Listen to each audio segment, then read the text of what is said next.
then for work, I only have a couple weeks left at my second church, and then I'm moving on from them, and my first church is going to embark into the unknown, and we're gonna team up and see what happens. So it's congratulations, man. Yeah, lots of change all at once. So best time to do it. Oh yeah, just rip it off like out a man. Of the way.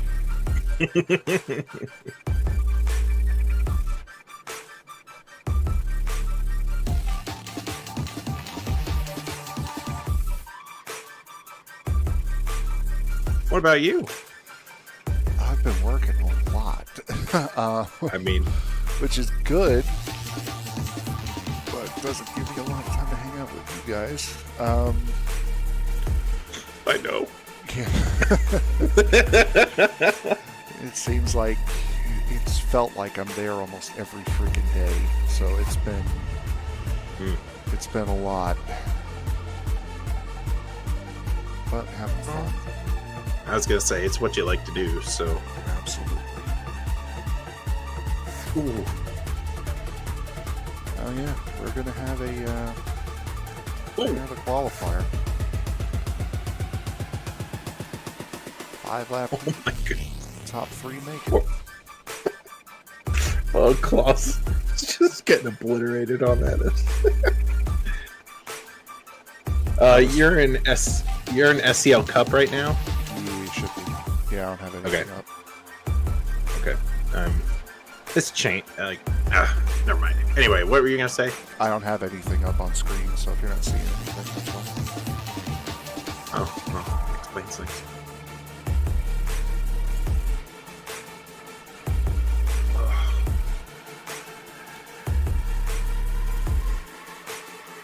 Yeah, I feel really bad. I just wanted somebody to be able to help do.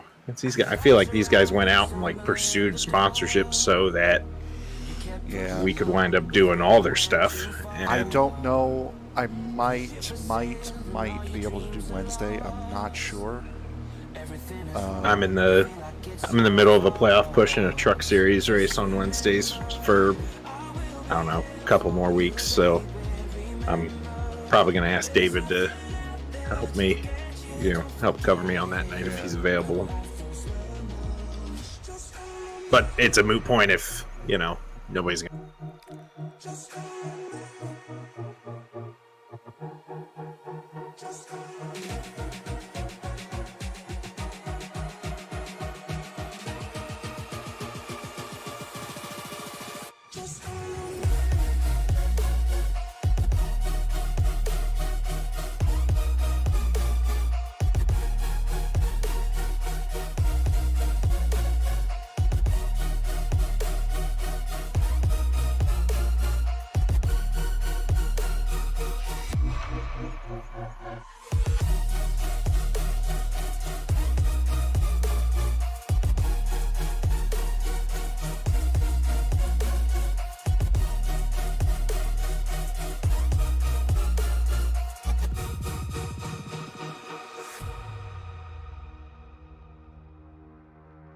You're stronger now than you ever been.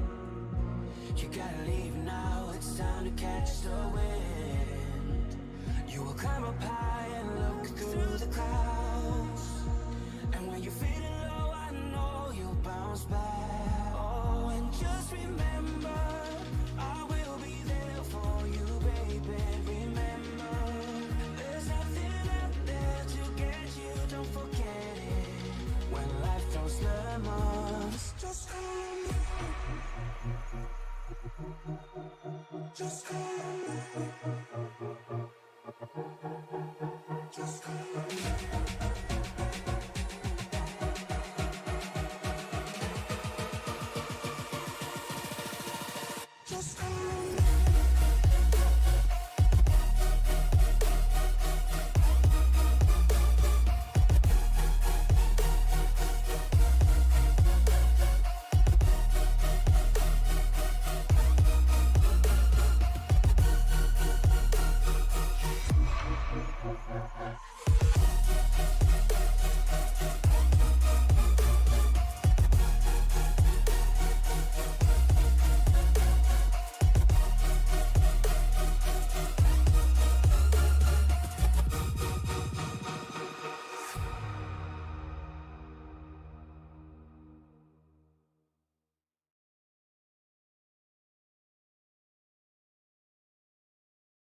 The season opened strong at Daytona last week. Today, we head to round number 2, Michigan International Speedway for the Colombo Properties 200 here in the SCL Winston Cup Series. Good evening, everybody. My name is Frank Marchese. Thank you very much for making us a part of your evening, and thank you very much for listening in to our pre-race banter there. My first race back in about 2 months or so, so nice to see that I'm on top of everything. My broadcast partner tonight, as always, Zach Woods. Zach, now that we know that we have this V8 firing on all 2 cylinders, it's going to be a fun race here tonight, one that we can really start digging our heels in. Really excited to get back in the booth with you here, Frank, and bring you guys out there some great action with some SCL Cup Series content. And we have a great pairing, right, between this particular discipline with these new cars and an old point system and an awesome track here where anything seems to go here at Michigan, where you can wrap that bottom line or ride the top all the way around. These guys are going to find their own way around this racetrack. And this isn't some small event we're going to host tonight, Frank. We're going to be treated in for some bonus content racing here this evening. Yep, absolutely. We are. And we are expecting now every time this series has a field of more than 40 cars, they are going to go to a qualifying race. So 40 cars will make it into the race on time. The final 3 of the 43 car field will run a feature race, or a sprint race, I should say, after qualifying, lining up in the order that they were in after qualifying. Tonight it'll be a 5-lap sprint to set this field here tonight. We have a lot of guys in the field. I'm counting 52 drivers trying to get those 43 spots to get into tonight's race. Really exciting stuff. Of course, it's to be expected, right, Frank? It's a new season for what is a really popular league for SCL. It's one of the better covered series on our channel, and it's really a series that, as everybody knows, has been around for a long time. There's a lot of good reputation to be had here for SCL. So in the beginning of every season, there's a lot of optimism. Hey, can I throw my hat in the ring and contend with a lot of these drivers? I bet you, though, these guys didn't expect 52 folks to come in tonight and try it out here at Michigan.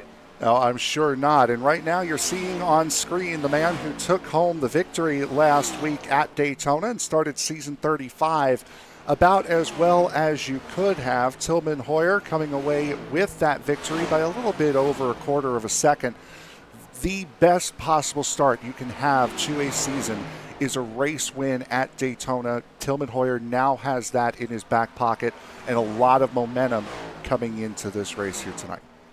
Yeah, and he did it in such a way where it showed the rest of the competition Tillman's not afraid to just let the race come to him. And we didn't talk a ton about the 14 car during our time at Daytona last week, but towards the end of the contest, he made his way up towards the front and made sure that 14 was in prime position to capitalize on what traditionally is chaos at Daytona. But yeah, these guys put on a great show last week.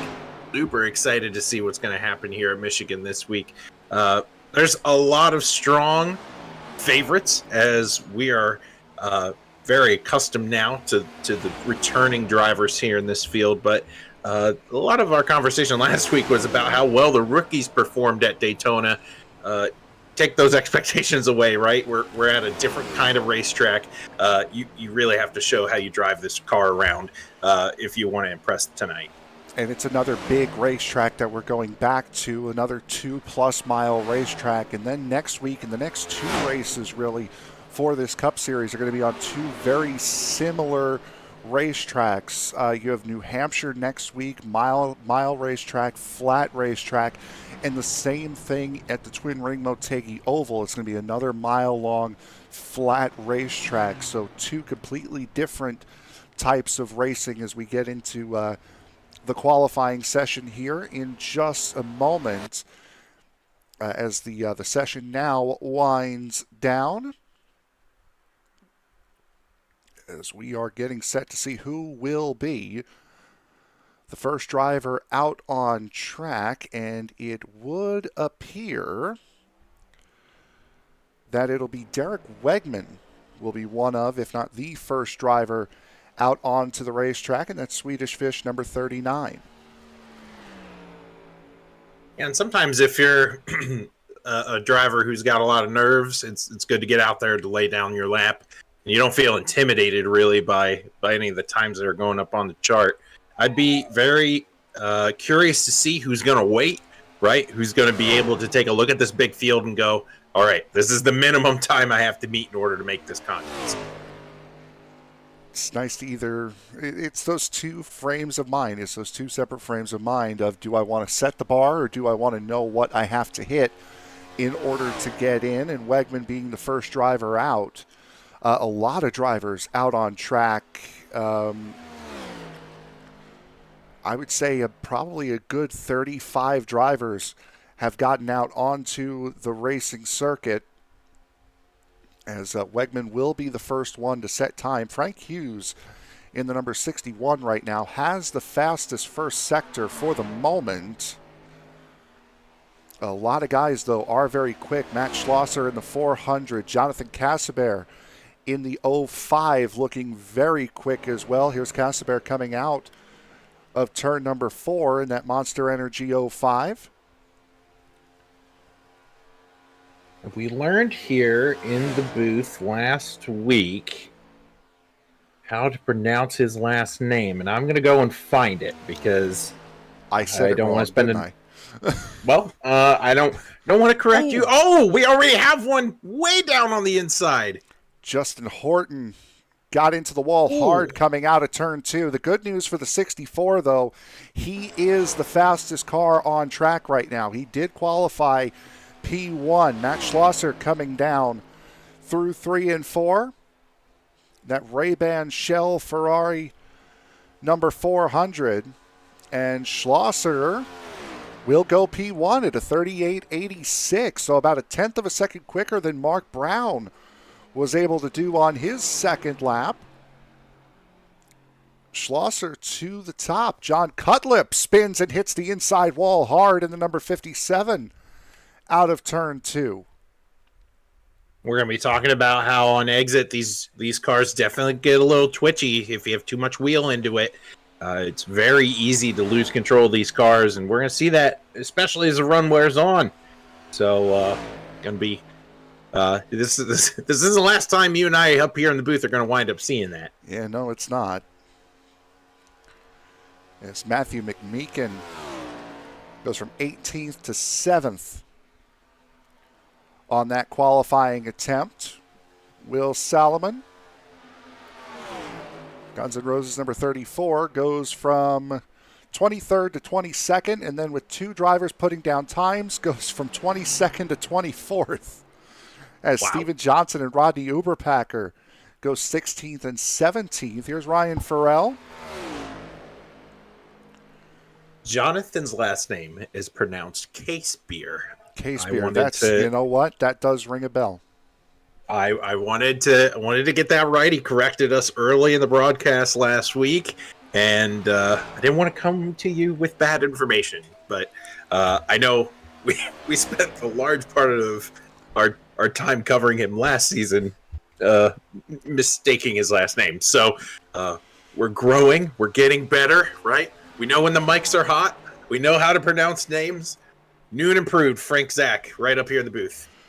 Couple of big names that are on the outside looking in. Chris Myers on the outside looking in. He is done with his qualifying attempt. He is 41st quickest, so he will start on the pole for the sprint race as it would stand. Isaac Love right now in 37th. He's good to go. And he will jump up to 19th, so a good time there. Barrett Flo, 36th on his first lap. Second lap, we'll see him go P10.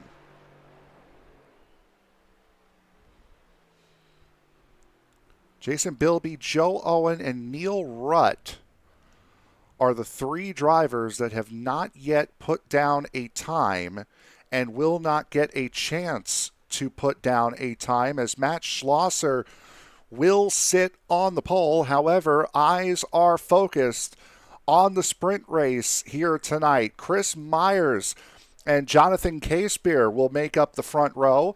Joshua Broadwell and David Hanna in row number 2. Andrew McKenzie and Shane O'Neill in row 3. Kenneth Hawkins and Casey Hatch will make up row number 5. Eric Peterson and Jason Crumley will make up row number 5. Row 6 will see Joe Owen and Neil Rutt, with Jason Bilby lining up in the 13th position. Owen, Rutt, and Bilby lining up via their iRating, as Jason Crumley was the last driver to set a time.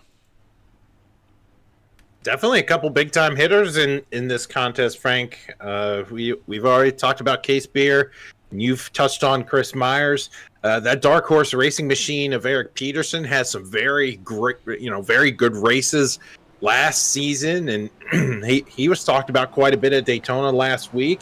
Again, a few names here that you wouldn't typically expect, but with such a large field, somebody's got to be down here. Now the top 3, again, will advance. This will be a 5-lap sprint to see who will fill out positions 41, 2, and 3 for the 100 laps here tonight for the Colombo Properties 200.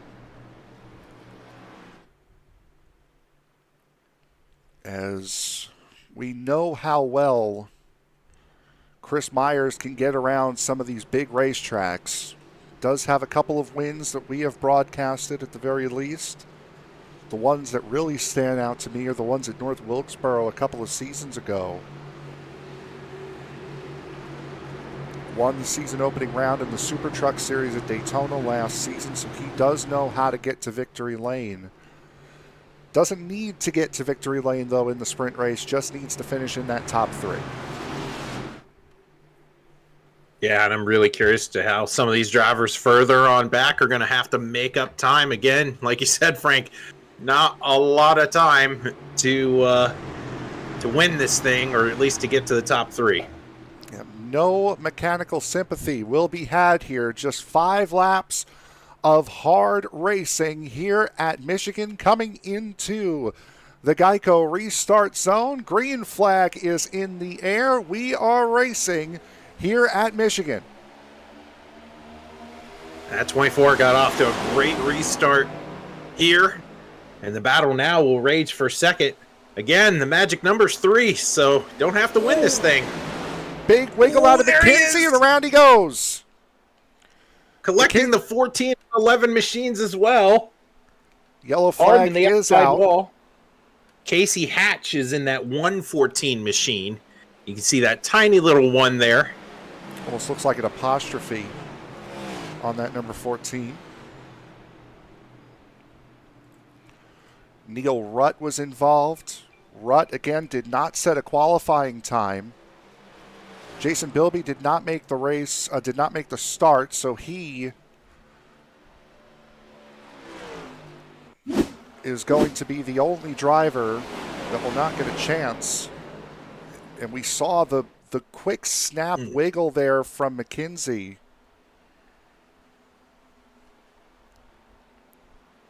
That started it, and the rest was it. That's tough. That 114 machine we talked about quite a bit at Daytona. Taking a look here. Just says nowhere to go, and then gets clipped on the outside. Yikes. It's the 28 of David Hanna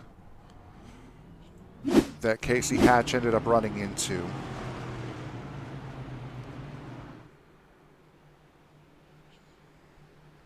So top 3 remain the same. Still Myers, Casebeer, and Broadwell.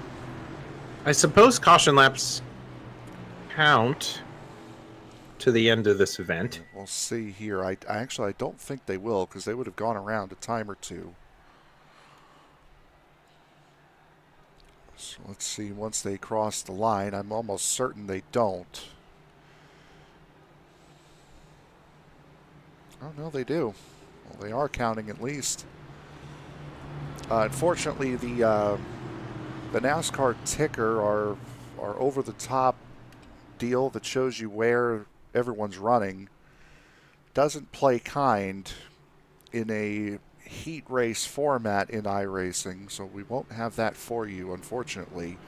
Right now, working on lap 3 of 5, Chris Myers, Jonathan Casebeer, and Joshua Broadwell will be the ones to advance. David Hanna and Shane O'Neill running 4th and 5th.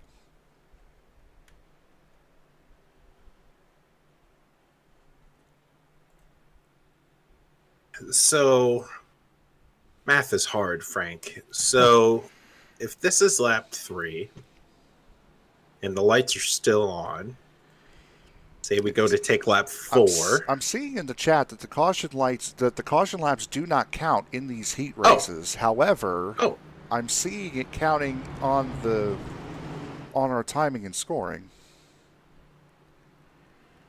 I guess we'll just have to figure it out with every. Actually.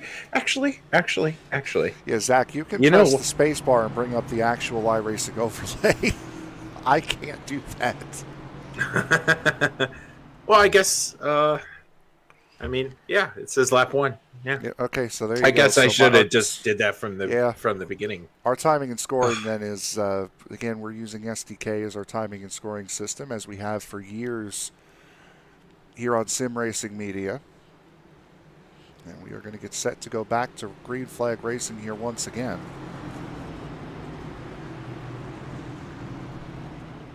I'm so glad there's a heat race today, Frank. I think we need it more than anybody else. So yes, yeah, we've already. If you were with us from the very, very start of the broadcast here tonight, you'll know we're all a little rusty. Start of a new season for me. It's my first broadcast in control for about, I don't know, maybe 2 months, 2.5 months. I've always wanted, and I was telling Zach this before we went on, I've always wanted to do like that open mic thing during the intro and just say some of the most outlandish, nonsensical stuff that you wouldn't understand at all without context. I've always wanted to do that, and I did it today completely by accident. Never once in the 3.5 years that I've done this has that ever happened to me.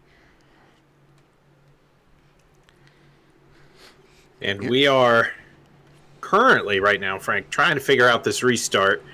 Looking here, it says admin changed it to double file. We're now restarting single file. It looks like that's how this is going to go. A single file restart here. Yep, here we go.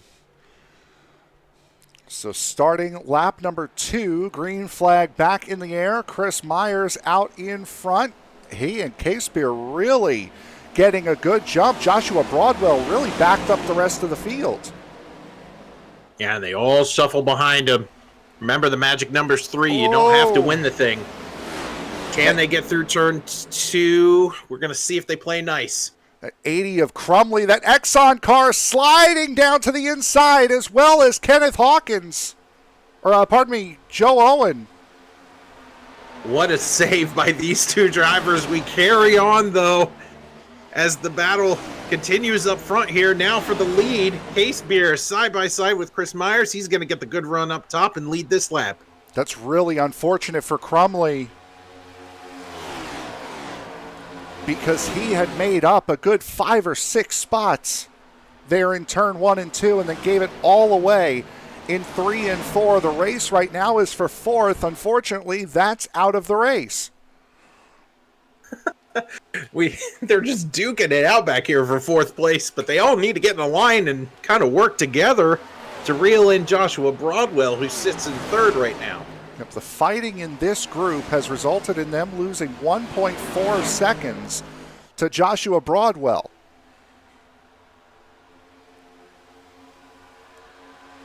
So Myers, Casebeer, and Broadwell right now, the 3 cars on your screen, well now 2 of the 3, will be the 3 that advance.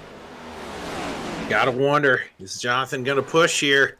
Will Chris Myers entertain? Oh, there's the 114 car. Yep, Casey Hatch hard into the inside wall. Will that bring out a yellow? It will! It will bring out a yellow. Before the end of this race, we are going to stack them up one more time. Oh. Was that an out of curiosity, was that an iRacing yellow or an admin yellow? It looks like an iRacing yellow. Which is very, very interesting because with how far off the racetrack he was, typically iRacing wouldn't throw the yellow for that over these last about year or so.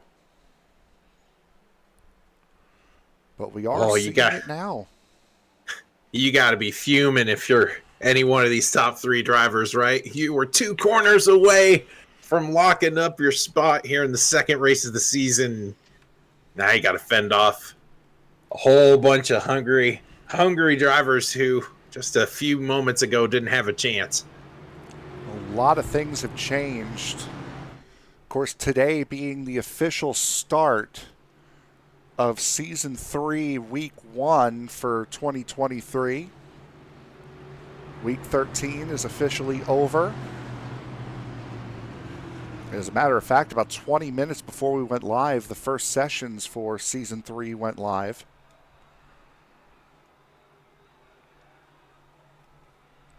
Did you get a license promotion, Zach, in any class?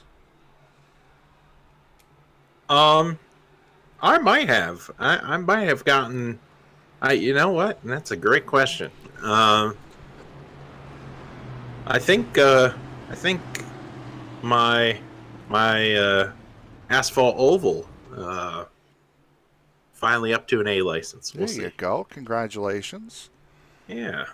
I got my A road license back. Ah. I had stopped racing for about 2 months or so, and then I had an A road. Stopped racing. My first 3 races back, I had got it knocked down to a B, just getting involved in nonsense. Struggle. Yeah, it just kind of makes you question, why was I doing this again? But we got it back. So, David Hanna is on pit road. I saw that. Eric Peterson dipped off as well. I think they're not being scored, nor is Casey Hatch. Oh, yep. So Peterson has disconnected. Jason Crumley down and out as well. Casey Hatch has disconnected. Yep. Joe Owen done. Hannah's still on pit road. Goes a lap down. Well, I guess you can't really go a lap down, can you? Yeah, I guess you're right. Not counting. Well, for anybody watching, this is the one and only green-white checkered attempt we will have, as those rules will actually go over to the main race tonight as well. So when we go green, either the yellow flag or the checkered flag will end this heat race, and we're only going to try this one time. So that's a unique rule here for SCL competition. But I like that. Forces the drivers to, race a little more respectfully here towards the end of this thing. But a lot of hungry drivers back here fighting for third. So it looks like it's going to be 3 in, 3 out for these last couple of laps for what we're seeing here.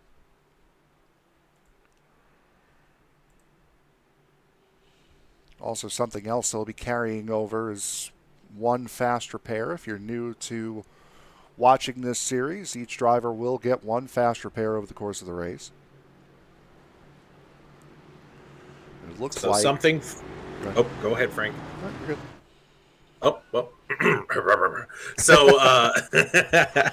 So something for our viewers to remember as the pace car will dip off. The 24.5 and 00 are currently locked in. Will that change in a lap? We'll have to see. Shane O'Neill, Neil Rutt, and Kenneth Hawkins will be the 3 trying to unseat those guys. As here we go, getting set, green flag back in the air. Another good restart for Myers. A little bit of a blink from Neil Rutt. Everyone getting away rather respectfully as Myers and Casebeer are right on each other's cases, and that actually will be the end. Unfortunately, so that must have went to time then, I would guess. You're absolutely right, Frank. There The you go. heat has a 10-minute time limit, and that means we started lap 5. We didn't get through it. Yeah. So Chris Myers should have gotten in. Well, we're seeing about that. Yeah, we're seeing the feature grid here, and it's showing everybody on the grid. So let's just go to our grid here. Matt Schlosser with a time of 38.858 will take the pole here away from Mark Brown, who will sit on row 1. Chad Jones and Lilith Peters will make up row number 2 with Maxwell Caldwell and Justin Horton in row 3. Trevor Dalton and Matthew McMeekin in row 4. Wayne Lowe and Barrett Flo in row number 5. Row 6 will go to Greg Birch and Justin Lewis. Craig Forsyth and Lee Campbell will make up row 7. Row 8 will go to Michael Matta and John Cutlip. Klaus Williams and Austin Call in row 9. Stephen Johnson and Isaac Love in row number 10. Rodney Uberpacker and Derek Wegman in row 11. Daniel Staub and Mike Peters in row number 12. Row 13 will see Ryan Farrell and Frank Hughes. Charlie Birch and Todd Merkel in row 14. Tillman Hoyer and Will Salamone in row 15. Matt Metler and Dominic Hayes in row 16. Jake Cardinal and Chris Vanderplatz, row 17. Jeffrey Wimmer and Jeremy Flanagan in row 18. Row 19 will see Todd Russ and Eli Raposa. Justin Hughes and Mark Millard in row number 20. We're expecting Chris Myers and Jonathan Casebeer in row 21 and row 22 sitting by himself. In the 43rd position will be Joshua Broadwell. That is what we're expecting. However, that is not what we are showing at the present moment. Weather conditions here for today's race. We are just past noon here. 5-mile-an-hour winds, 77-degree ambient temperature, 74-degree humidity. You're seeing a lot of clouds over the racetrack, so that's going to keep that humidity up. And also to go with that high humidity, 103-degree track temperature, Zach. This is going to be a slick one. A slippy track condition meets a car that doesn't play nice if you haven't practiced around Michigan. So expect to see more moments where drivers are sideways, especially getting back onto the throttle perhaps too aggressively, especially out of turns 2 and turns 4 of this racetrack. Again, we kind of saw it a little bit in the heat race, didn't really have an opportunity to really talk about it, but you're going to make up time across a bunch of different lines here. So pay attention to how your favorite driver likes to attack this racetrack. There's certainly different ways to do it. See that number 400 Ferrari, a couple of Ferrari notes for fans out there. The Formula One game comes out tomorrow. If you've pre-ordered it, you get early access to it. The game releases for everyone on the 16th, F1 23. But again, you should get access to it tomorrow if you pre-ordered it. Also, Ferrari winning the 24 Hours of Le Mans. First attempt in the top class in 50 years. And they take the Centennial 24 Hours of Le Mans. First Le Mans win in 56 years. So congratulations to them. Now that we've seen that Ferrari pit strategy does work, I wonder what the excuse for the F1 team is. Oh, well, I'm not as well versed into worldwide motorsports, but my focus was on Le Mans for this year, and we'll probably get a little bit more into the Garage 56 entry Absolutely. and talk a little bit about that. But we'll have to get some answers from RC before we'll probably around our break here. We'll be able to talk to him and maybe get you guys some answers over how the heat affected this start. But nonetheless, they're 2x2 coming to the green flag here at Michigan. We have a Ferrari side by side with a Chevrolet going to take the green. Underway, SCL Winston Cup Series action. Nice push from Lilith Peters in the 101. Sends the 400 down into turn one. 44 cars to make up the grid here today. Neil Rutt in the 11 was able to start this race. There's a lot of guys moving and trying to find position. Maxwell Caldwell right to the bottom of 3 wide here going into 3. Caldwell hid pretty much 90% of Daytona. Spent most of his time in the back. Did not qualify well. Was up front, of course, when it mattered most at the end. None such strategy today. As you see, they're 3 wide back here. This is a battle for 10th. Trevor Dalton right now in the 30. That's Justin Lewis. And I believe Craig Forsyth has contact the 51, of Birch. Also slowing up and then making contact with the 30. To the inside wall goes the 51. Caution is out. Greg Birch had a masterful save in the center of turns 1 and 2 and overcorrected coming out of turn 2, hitting Trevor Dalton hard.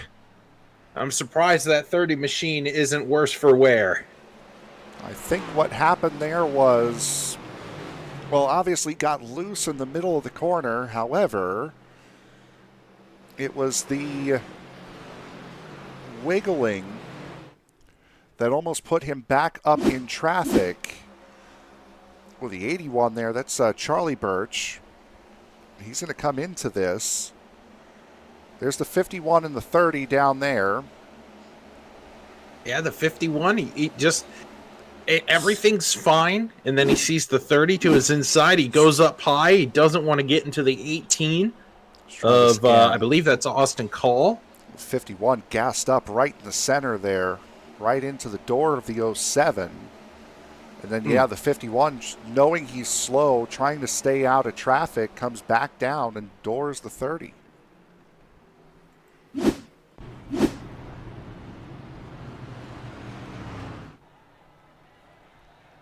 So that will be caution number 1 here.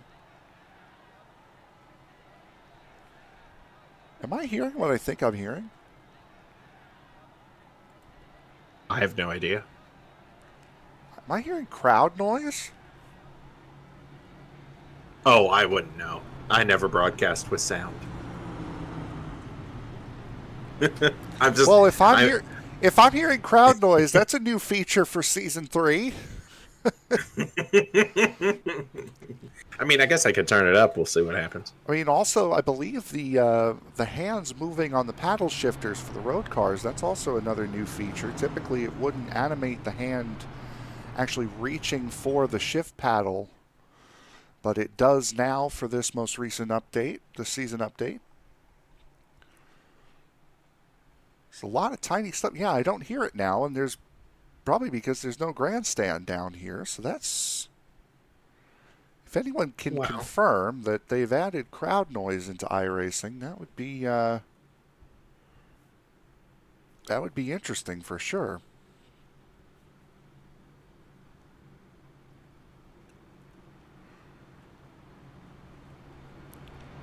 So getting set to go once again here.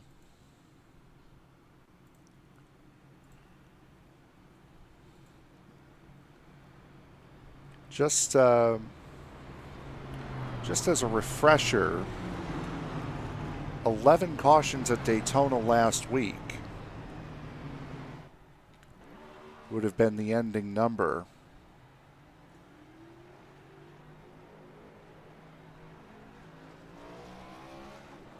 Charlie Birch in that number 81, mind you, was the sprint race winner last week.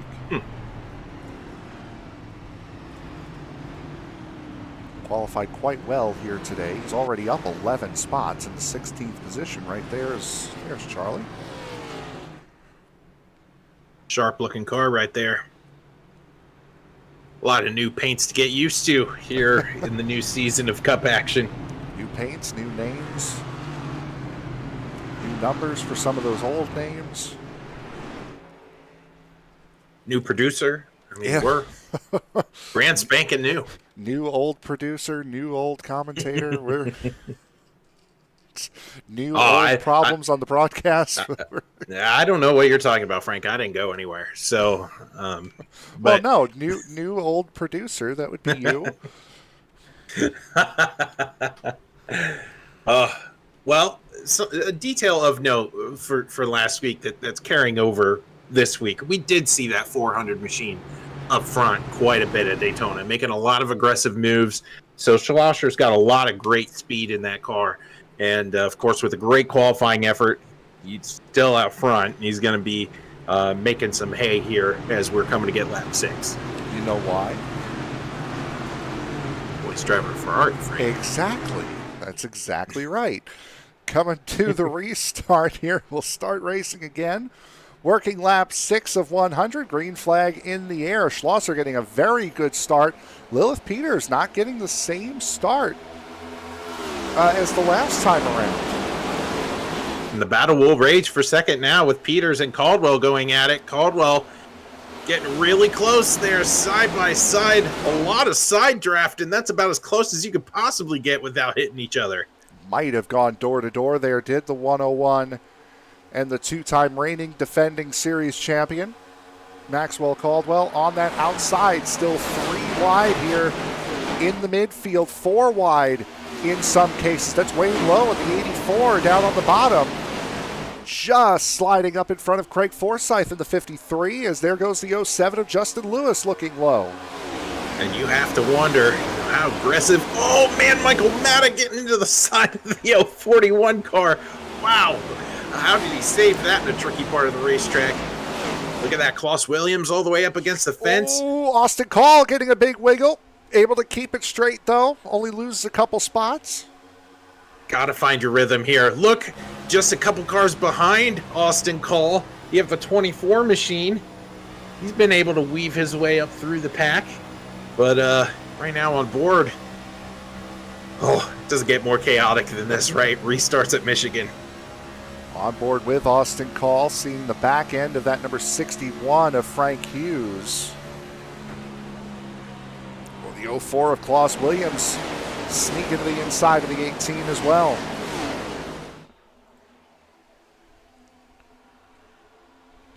Trying to weave their way to the front. A lot of drivers here trying to put together a good run. Speaking of to None the front, more. new driver out front, 94. Maxwell Caldwell to the lead. Look who's lurking back there, though. 5th place. Eric Flo.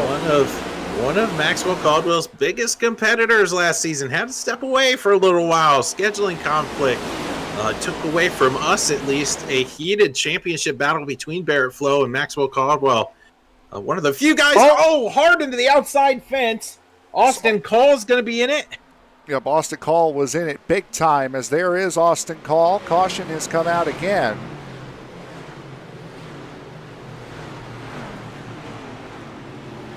Not sure who else would have gotten caught up in that. It did seem like more than one car. Doesn't look like Austin Call has too much damage. Somebody else must have taken that hit. Well, it was, again, we're trying to get used to new paints for us. Call definitely went down there. Yeah, it was the Terry Labonte throwback, if we could spot a number here. That's the 62 of Isaac Love there. Love gets loose, smacks the wall. Ooh, Call He got hit by somebody else. that might have been trying to peek on through here. Nope, not him. Nope, not him. Probably might have been the 853 of Dominic Hayes that doored him down the back straightaway. Let's see. Yeah, it would have been 853. Oh, he got loose coming out of turn 2 as well.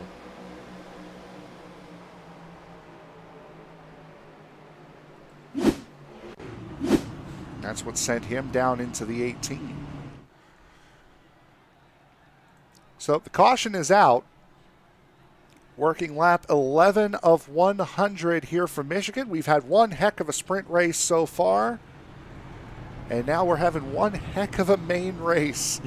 Maxwell Caldwell out in front. We'll take a quick break. We'll be right back. You are watching the SCL Winston Cup Series right here on Sim Racing Media.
Back live here on Sim Racing Media. Green flag back in the air. Maxwell Caldwell getting out in front. A great restart. Oh, boy. No single file restarts here, Frank. You cannot hide. And these drivers making the most out of everything they can. Side by side down the backstretch. 3-wide battle here for 6th place. Looks like, no, not Mark Brown. It looks like Wayne Lowe there in the 84 down on the bottom. Charlie Birch there as well. Birch, a big mover so far in that Yahoo number 81 Toyota Camry, up 19 spots already from where he started. Look at Michael Matta down there on the bottom trying to move forward as well. We didn't really talk about at the top of the show, Frank, about how momentum and drafting is such a huge part of this package at Michigan. But it's true. If you're on that high line, you're going to be able to really gap those drivers that are in the second and third lanes. Speaking of big run, you're riding on board with Michael Matta. Did you see that number 95 of Mike Peters just slice right through the middle? What a move by him. But now the opposite is true for him. He's on the bottom part of 3 and 4, doesn't get that great run. He's going to have to find drafting help elsewhere. Tell you what, that 400's found some drafting help. Look at this. Certainly has. To that outside. Apologize for the glitching here. Surprised, actually. This doesn't normally happen. Oh, somebody's around, I think. Huge wreck. It's Mike Peters. Mike Peters hard to the outside fence. Oh, boy. Lap 15, we are under yellow here at Michigan. This started off with just people running out of room coming off of turn 2. There's Mike Peters there, and I think because of the quality issue, and it has to do with the size of the room, how many cars are in the room. And this is very interesting because I heard we had the same exact problem last week at Daytona. Yep. I've run production for bigger fields than this, and this is an odd problem to have here. So there's Mike Peters. I don't know. I really, unfortunately, don't know the quality of replay that we're going to get here because of this.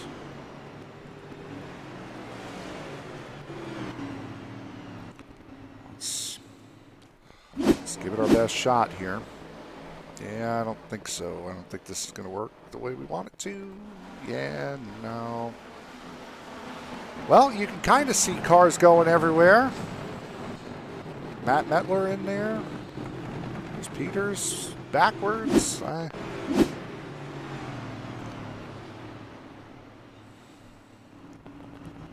do apologize for this as Craig Forsyth comes down pit road, and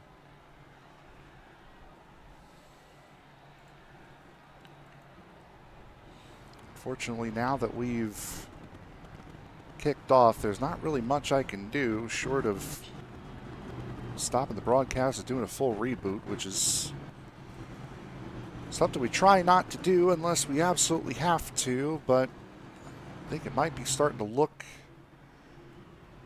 in that direction. So you know what, we will take a quick break. We're just stick with the stream here.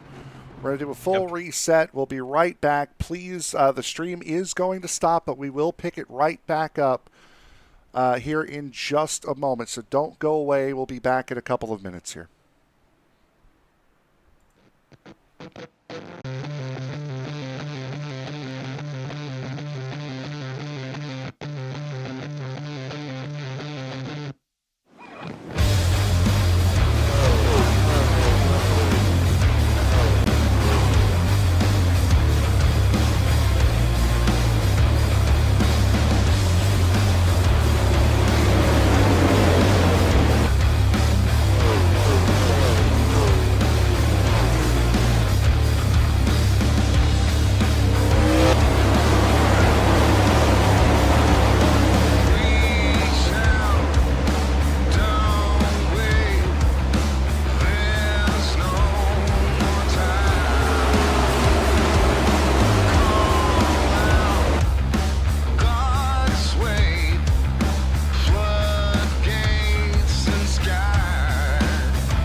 Tonight's running of the Colombo Properties 200 is sponsored by Colombo Properties.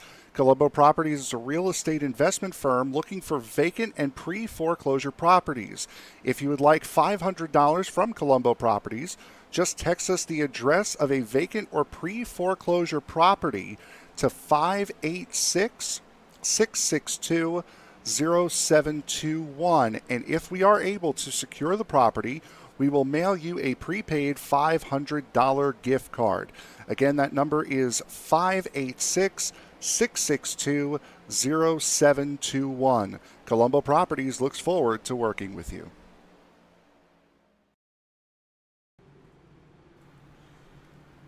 Back live here at the Michigan International Speedway for the Colombo Properties 200. Again, we do apologize for the technical issues that we've had here over the last couple of laps. They were able to get a couple of green flag laps in before going under caution again. Another big wreck, this time coming out of turn 4.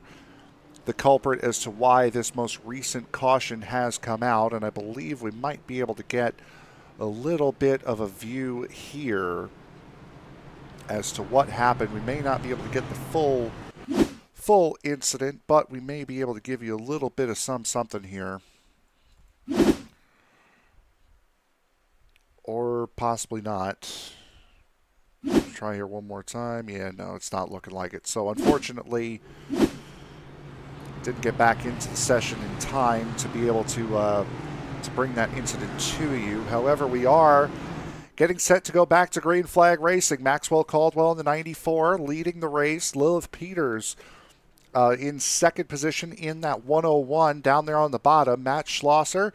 John Cutlip has moved his way up quite a bit as well here. Chad Jones will round out your top 5. So it's been an eventful race here, the first quarter of it that we've been able to bring you. Yeah, absolutely. And one of these times, these drivers are going to be able to find their rhythm and be able to string some of these green flag laps together. We've seen that quite a bit in SCL competition. But a challenge of a new season, as you know it, Frank, is that there are new drivers up here that you've never raced with before. So got to get used to the driving tendencies of those around you. Some of these drivers we have seen just in different series. Case in point would be Lilith Peters. Is a driver we have seen in a different series. As the green flag getting set to come out now, and does. Green flag in the air, and another great start for that outside row.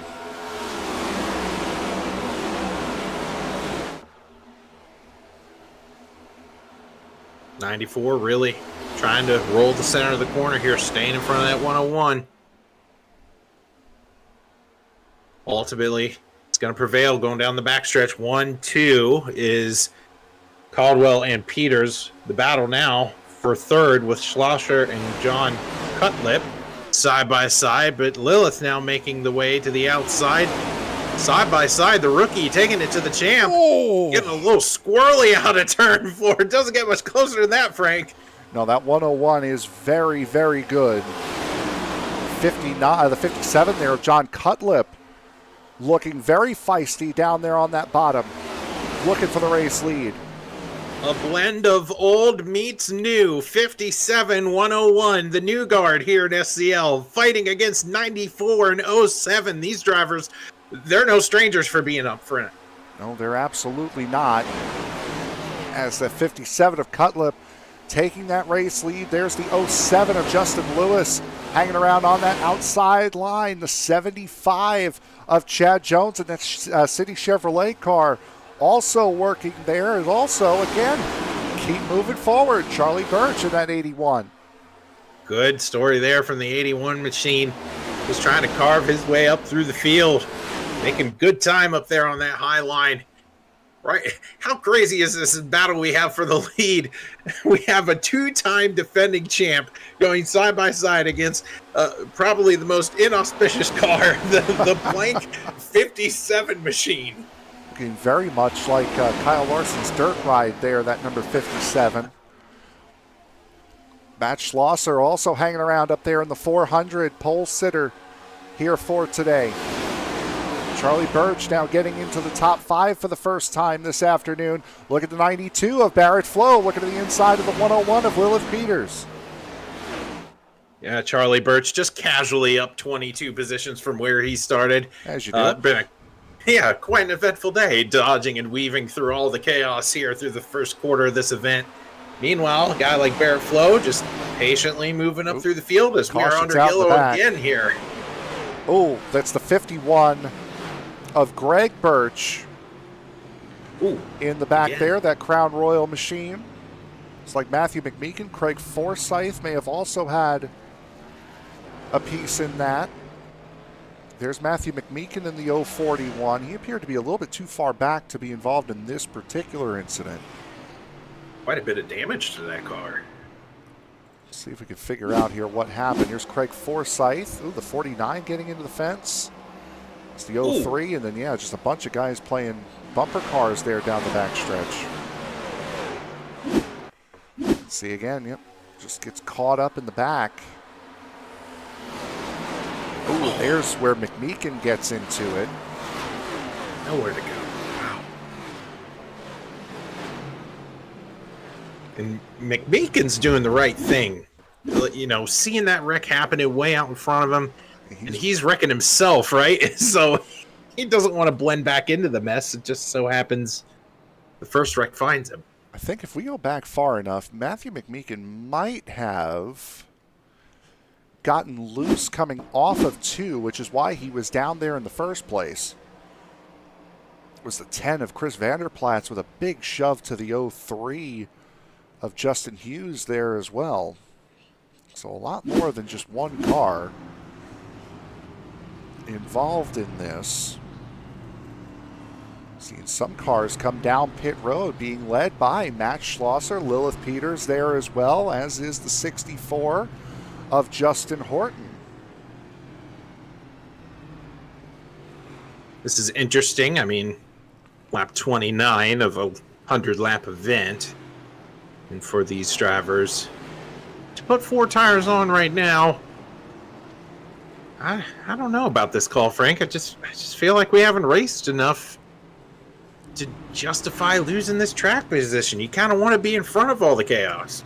It's losing the track position as well as getting, now you're right in the middle of the hornet's nest for the most part.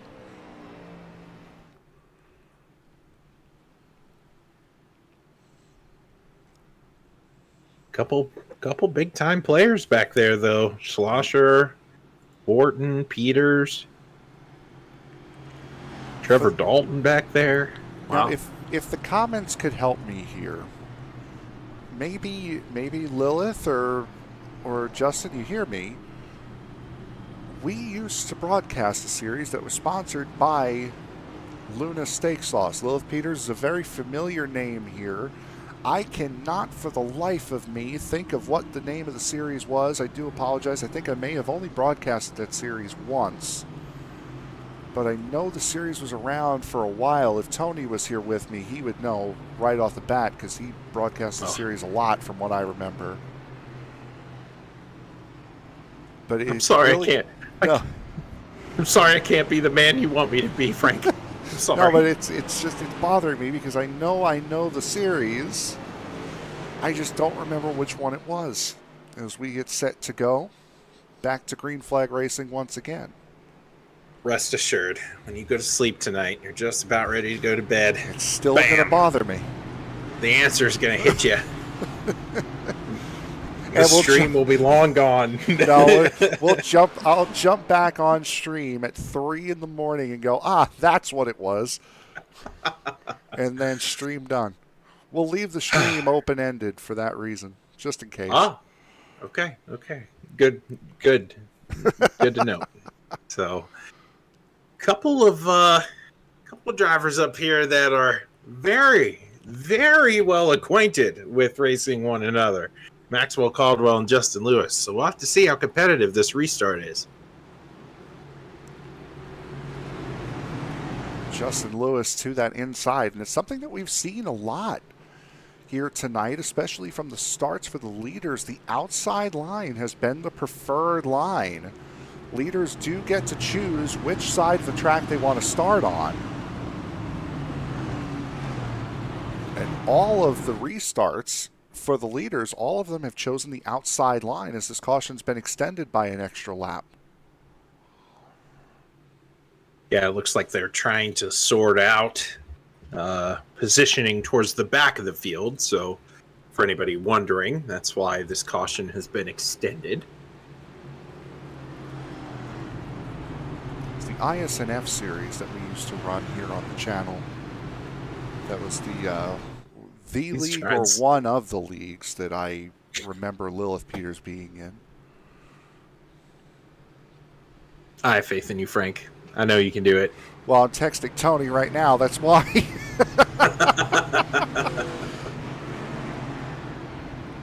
Tony, come save us.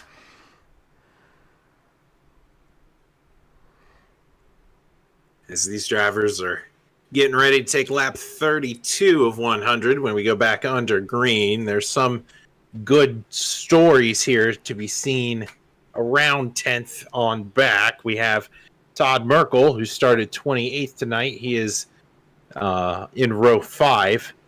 We documented Isaac Love and Isaac's misfortune earlier in the race in that Terry Labonte throwback in that 62 machine. He's worked his way up to row 6. But they're all chasing Maxwell Caldwell. Justin Lewis is now going to try to get an opportunity to get side by side with him going down here to turn 1. All chasing Maxwell Caldwell. Glad to see with as many things have changed, that one thing stays the same. As the green flag comes out. Here at Michigan, working lap 32 of 100. And the mainstays up front. I really like what Justin Lewis did on that restart. He was very competitive, but the first time he had, the first opportunity he had, he moved up to that high line. It's going to pay off going down the backstretch. Charlie Birch as well, moving up to that outside line, leaving Barrett Flo a little bit behind. Look who else has worked his way up. Austin Call finding his way forward, battling with Chad Jones on the bottom line. Against the odds, right? Some of these drivers are just trying to make as much time as they can on these restarts. Call super aggressive on these restarts, now all the way up to 5th. Tillman Boyer there as well, the Daytona 500 winner last week. Wayne Love on that outside line, battling with Michael Matta. Oh, big wiggle out of both the 81 and the 92. The 95 of Mike Peters getting loose down to the bottom as well. Thank goodness for asphalt runoff. Everybody keeps it straight, and yes, you're absolutely right. Because of the extra asphalt being down there at the bottom, all 3 of those drivers are able to save it. Begging for a couple of those Garage 56 winglets right now, especially coming off of turn 4. As look at the push, Austin Call is giving to Charlie Birch. That'll push Birch up to 2nd spot. Look at the 81 almost climbing the mountaintop right now. We've documented Charlie's climb. He's not done. He's going to now try to take the fight to the 2-time champ. So difficult to do, though, with how much draft and how little opportunity you have to get away from everyone around you. Chad Jones getting thrown up to that outside line now as Wayne Love and Barrett Flo, or Wayne Lowe, pardon me, and Barrett Flo battling with each other for 5th. The Low and Flow show, huh? Battling back here and certainly putting on a good contest. Look at Michael Matta getting to the back of Jones. Lucky I missed you. As Frank Hughes in the 61 catching a piece. Oh, of that the 81 in the fence. Yep, that was Charlie Birch. Got up into the fence, was able to keep it up in there to straighten himself out. We stay green, but the 81 goes from 2nd now. Might fall out of the top 10 and will.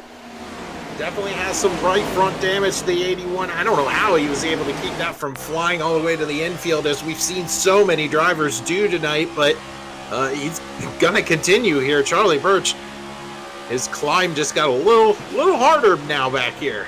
You could see the crease in the air vent, on that right air vent in the hood there. Oh, another Look who big just- wiggle. Oh, and around he goes this time. Todd Merkel's in it. All the way to the inside fence is the number 2 machine. Yep, there's He's going to one. come back up the Oh, racetrack. somebody else bouncing Well, that's the down the back 400. straightaway. Nope, the 240 as well. Got Schlosser involved. Our pole sitter. Couple drivers I in the can't infield. see. They're still wrecking Frank. That's Jeremy Flanagan was the car we saw, well, the car that I saw bouncing going into turn 3 in the 872.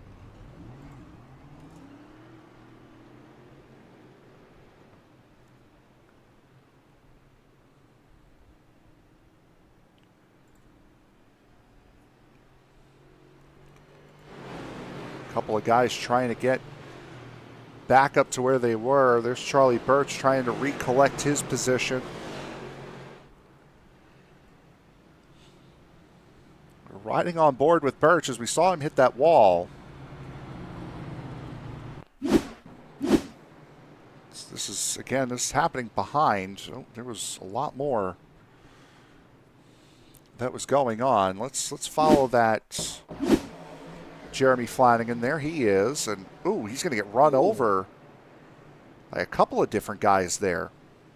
It is such a weird spot on the racetrack, Frank. I think the... That just means we didn't go back far enough, is what that Well, means. I just think... Oh, he got spun by the 57. Look, and you know what happens? The 872 does the thing that so many leagues preach about, but I'm not quite sure if that's the place to do it. He held his brakes, Frank, but the car was straight. It was in the racing groove. He just stopped.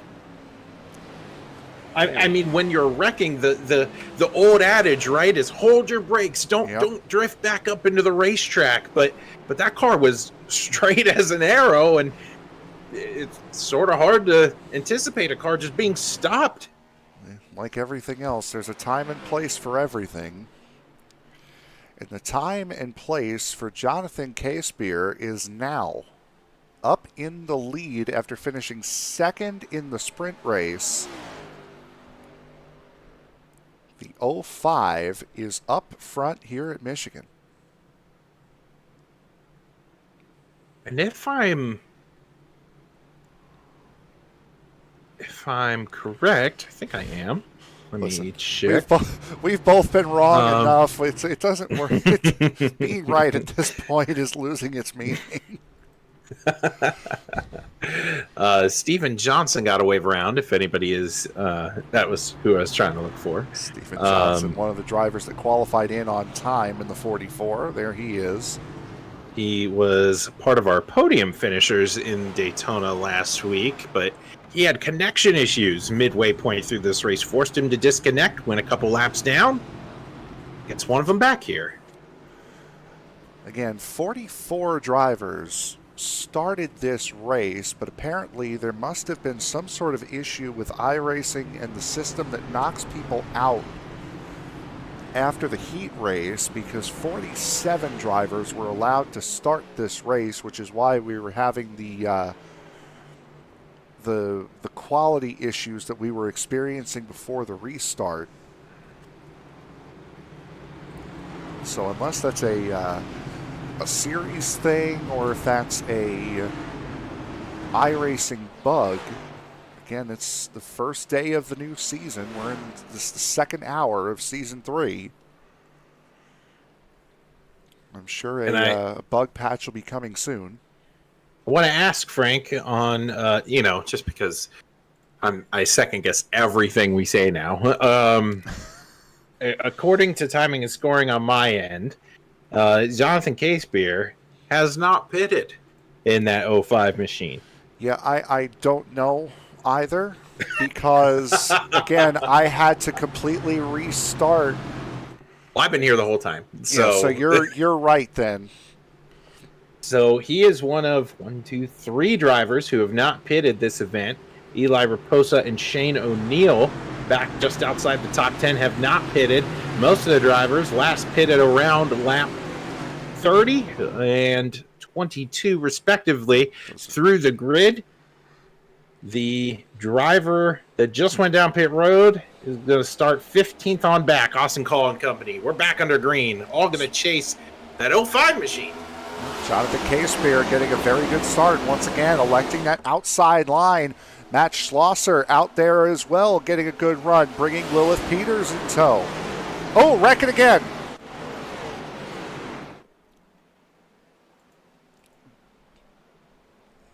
Greg Birch, Mark Brown we're seeing. There's Greg Birch in the number 51. You saw Mark Brown's already towed it back to pit road.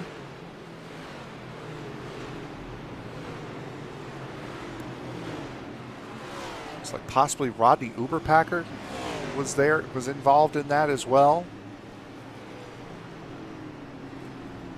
Rodney was having a really just a solid, quiet day in that 32 machine so far. I haven't talked a lot about him, and unfortunately, this will be the first time.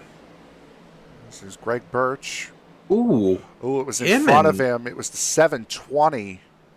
Him and, excuse me, friends, Trevor Dalton in the 30 machine. They just, I mean, that all started off the nose of Trevor Dalton. It was 720 of Jake Cardinal that was going around, or that was. Ooh. Oh, missed it there. Let's try this again. Oh. Still a little bit late. Getting our bearings back here, folks. Apologize. Let's try this again. There we go. So there's the 720 and the 30, and yep, the 30 tried to stick the middle and wasn't able to. Speaking of Eli Raposa, Shane O'Neill having not hit, they're down now. It's Eli Raposa in the 33. Shane O'Neill in the 240.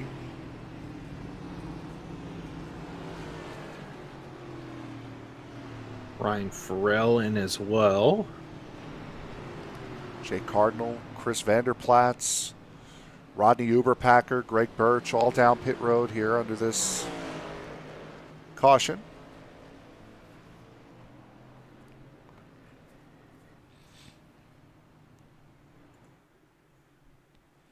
Just shy of halfway.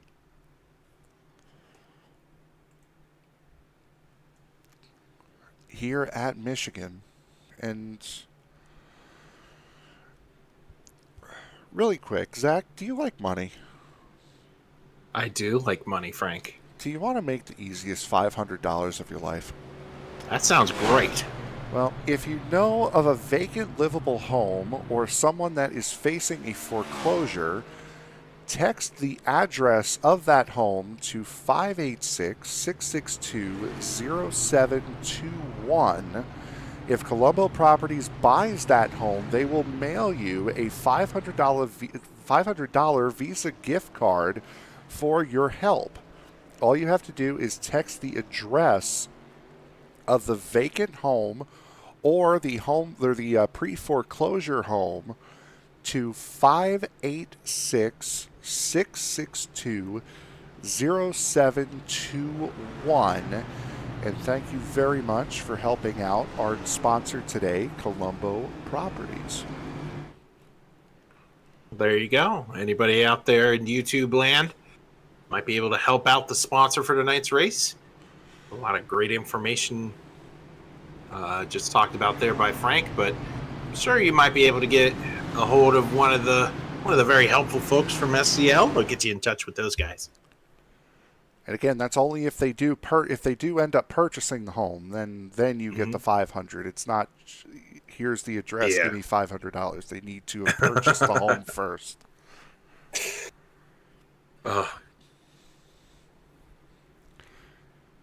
Some interesting names up here in the top 10. We talked about Matthew McMeekin and his up and down day today. Matt Metler's up here in 6th. Wayne Lowe, talked about him earlier, hanging out in 9th. So a few interesting folks back here. And they're all chasing the guy who hasn't pitted yet. And a lot of these guys have used their fast repair already. So these guys are, some of them, going to be behind the 8 ball as far as that's concerned. As Jonathan Casebeer, once again, starting on the outside line, getting set to go back to green flag racing. Matt Schlosser with Justin Horton and Lilith Peters behind. Green flag back in the air. We're running again. Casebeer trying to play the middle, but it's going to be Schlosser getting to the outside, forcing Lilith Peters to take the bottom going into turn 1. At 05, cutting across the nose of the 101, going to take the air off of Lilith's nose, but it's all going to backfire. As now we're 3 wide for the car's lead. wrecking again. 07, Justin Lewis involved. Oh, it's a traffic jam back here. Yeah, it is. Oh, and the big one's. Oh, the big one strikes at Michigan. Wow. Started with the 84 and the 07 getting loose coming off of turn 2. And then, as you said, it was everybody involved. I think it'll be easier to talk about who's not involved in this. 39. That would be the list. Ugh. Severe front end damage on that machine. Take a look here at the replay. Yep, watch Lewis. Starts with Maxwell Caldwell. Yep, starts with Caldwell, the 84. And then just everyone piles in. There's Hoyer, the sprint race winner. Myers is in it. But the connection's out of it. Lee Campbell, Chris Myers, Derek Wegman. Coming down pit road, there's Wegman, left front torn up, right front disconnected.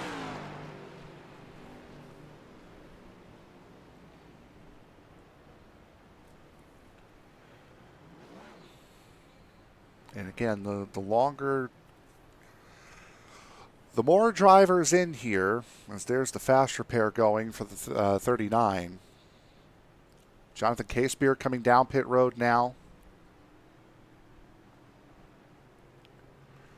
Host of others, Tillman Hoyer, Ryan Farrell, Chad Jones. Barrett Flo caught a piece of it. He's coming in. Todd Russ in the 49. We saw him in an earlier incident as well. He's in.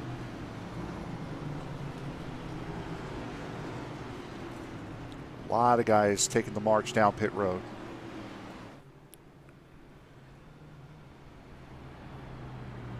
And then up at the front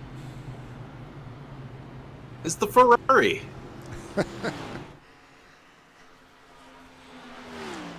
Schlosser again starting on pole as there's Greg Birch getting a lap back.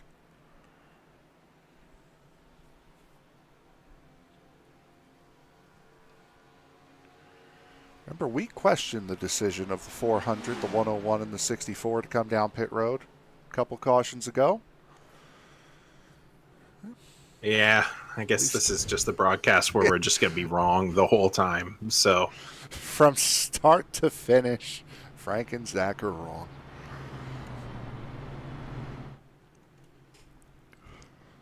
But certainly strategy playing out for these 3 drivers. Of course, Maxwell Caldwell back there in 5th place, right where he started tonight. Matt Metler, 25 from where he started. He's in 6th right now. It's hard to talk about what drivers haven't been involved in incidences going through the top 10. You said Matt Metler was what? Plus how much? 25. See, and that's why I say I can't trust my SDK because I had to restart because it's showing him at -5 right now on my end. Showing Matthew McMeekin plus 40, so congratulations there. Matt Schlosser, who started on the pole, is magically plus 36 at the moment on my end. Lies. All lies. Nobody believe him. No, I know that. When you jump back in, for those of you who don't know how SDK works, the session timing doesn't save when you jump out of a session and then jump back into it. So if you jump into a session mid-go, like the results will still be there because that's information that it's getting from iRacing. But as far as their movement in the race, that just goes off of when you jumped back in the session. So when I jumped back in the session, Schlosser was in, what, 37th, 38th, 36th, 37th? Well, probably right when they all pitted. Yep. So there's your SDK lesson for the day. And I believe because of the number of incidents that we've had, we are going to a single file restart, which is more Winston Cup anyway. It can only pass on the outside, and once again, because cars have not caught up, we are going to extend the caution one more lap. Couple of notes for anybody out there that are watching. Some things that have happened since. We've got a lot of notes. We just don't have any accurate information. All the notes are there. It's just the actual. Well, just a couple of notes, right? We've changed to single file restarts. Jonathan Cutlip has disconnected. Mike Peters is given an EOL for that for part of that last incident. Chris Myers is manually disconnected. Out of fast repairs, most likely for the 24. We talked about Matt Metler just a moment ago. His contact with the 94 of Caldwell earned him an EOL. Lee Campbell, Greg Birch, both given EOLs. There's a lot going on here in this race. And again, everyone's going to be up on the wall here for this single file restart. You can only pass to the right prior to the start-finish line, so take that option away by riding up as close to the wall as you can. Creeping ever so close to that halfway mark here, Frank. If there's rain, the race is over. So these drivers going to stack them up here. Look at them all accordion here. Yep, trying to catch up, trying to time the start properly. Watch out, there was one car back there. I believe that was the 43 of Will Solomon. That Guns N' Roses car got a good run, got spit out to the bottom, but could not take the run. Had to wait until he passed the line before he got up to the 61 of Hughes. Well, all single file for right now. We have a side-by-side battle here for third. That's the 64 machine. Going to find a spot there. That's back. It's like Chad Jones. Ooh, yep, that is definitely Chad Jones in that City Chevrolet number 75. Oh my goodness, that car is destroyed. Part of the new damage model that was implemented with this new update. Makes it a heck of a lot more dramatic. Joshua Broadwell also involved. We'll see here. There's the 00 of Broadwell. This gets loose. And, talk about nowhere to go. Oh. No fault. It's David Hanna in the 28 as well that got into it. See if we can ride on. Go ahead. Oh, Ryan Farrell has manually disconnected. I'm just taking a look here because I know some of these drivers are drivers we cover nearly every week. But hard hits here. It's the onboard from Chad Jones of his car coming apart. There goes the front clip. Fenders disappear. Just nowhere to go. Wow. And there you can see very well, by the way, as Hannes a wild front bumper appears.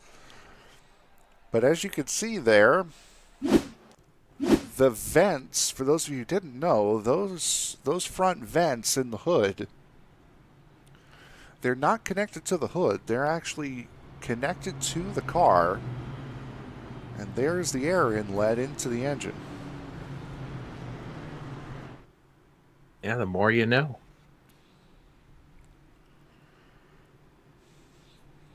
Now, and we know for Ryan Farrell, we've heard, we saw it a lot last season where he would dive off in the last couple of laps and call it a night. He does have another league that he is beholden to, so he most likely, this race got a little bit too late, so he went over there to participate in that race, which is why he would have backed out by now.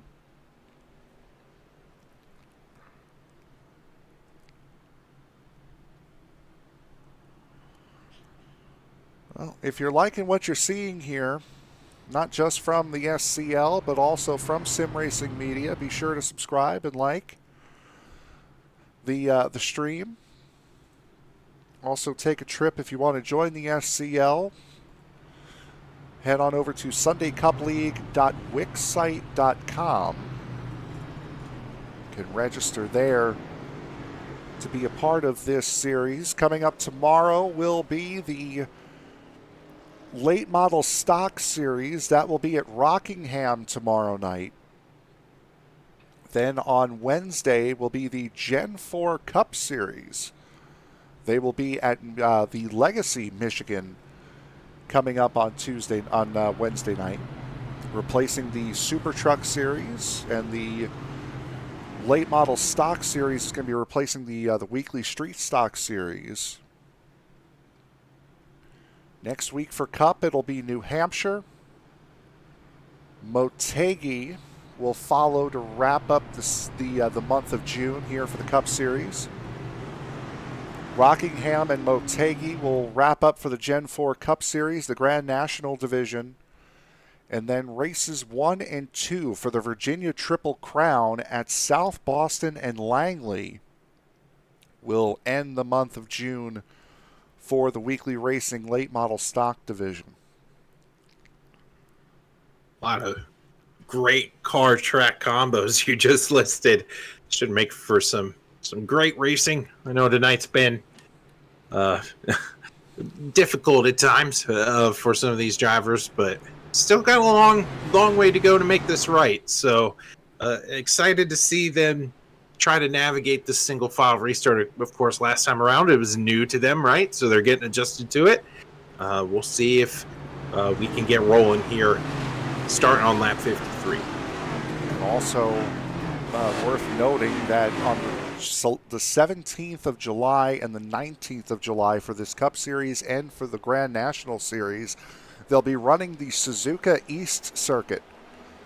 So road course racing in Japan is... Oh, around goes Trevor Dalton off the nose of the 18.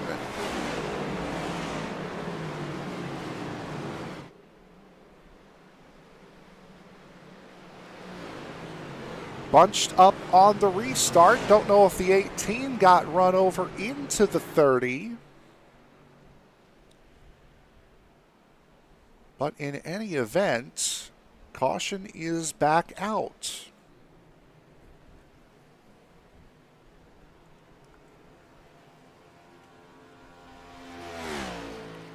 He's on pit road. Yes, he is. Let's take a look and see what happened here. See the 18 behind the Miller Genuine Draft car. Missed the shift. Man. Just right on board with Dalton to confirm that. He did break free before. Watch the gear number there, the 2 on the dash. Oh, he went down to first. He didn't miss it. It went the wrong way. Well, yeah. Take what I mean, not what I say. You know, I knew what happened. It just didn't come out of my mouth right. So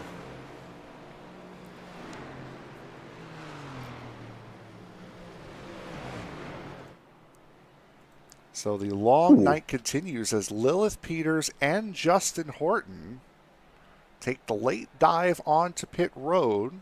Isaac Love in the 62 is there as well as Jeremy Flanagan in the 872.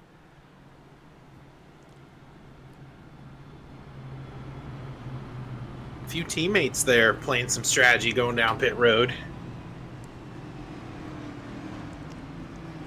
Started second and fourth, did the 101 and the 64.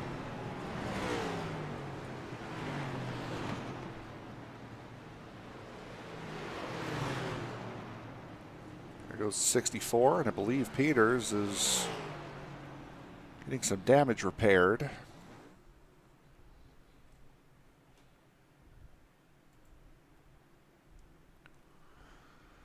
So we are now past halfway as David Hanna works his way around to get a lap back. My best educated guess would be that we have 36 cars still on track. Nope, 37, 38 I'm seeing. 38 would be my best guess. Steven Johnson running in 40th. 853 running in 41st would be 37 and 38. And Frank, I don't want to be that guy, but I kind of have to be now. There's not really much more you could do tonight. Go ahead, but what do you got to say? Well, we saw it in the heat, Frank. And I'm here to tell you we might see it in the future. So we're coming up to time. Okay, so we have 50 minutes left for time. So we still have a ways to go. I mean, we are pacing right on that mark, right? We're at the 1 hour and 10 minute mark of a 2 hour session, and we are on lap 56. You can't write this script more timely than what we are experiencing right now. So if we keep doing what we're doing, we're not going to get a full 100 laps in tonight, is what you're saying. Long and the short. There's a possibility. I didn't say that. Everybody out there in YouTube land heard Frank say that, not Zach. So I'm just here to report what I observe, right? I have faith. Don't worry about it. I have faith. Okay, well, that's good. That's normally my thing, but I'm glad you. I'm glad you got us, Frank. Now, why that's funny is because a little extra funny is because Zach does work for a church, so that's. Yep. So here we go. Right, we're gonna. I got him. Zach, him good, guys. Zach, you've got me having faith. Congratulations, man. Here we go. Rack 'em, stack 'em one more time. Going to try to get lap 57 of 100 done here this contest. They are going to be chasing the Ferrari up front. The guy who started up front, Matt Schlosser, will lead the field away. Bunch it up again. Tillman Hoyer in the back there in the 14. And the caution's going to come out again. 84 around. That's Wayne Lowe. Oh, Todd 84's having a strong. stopped. Oh, Todd's in it too.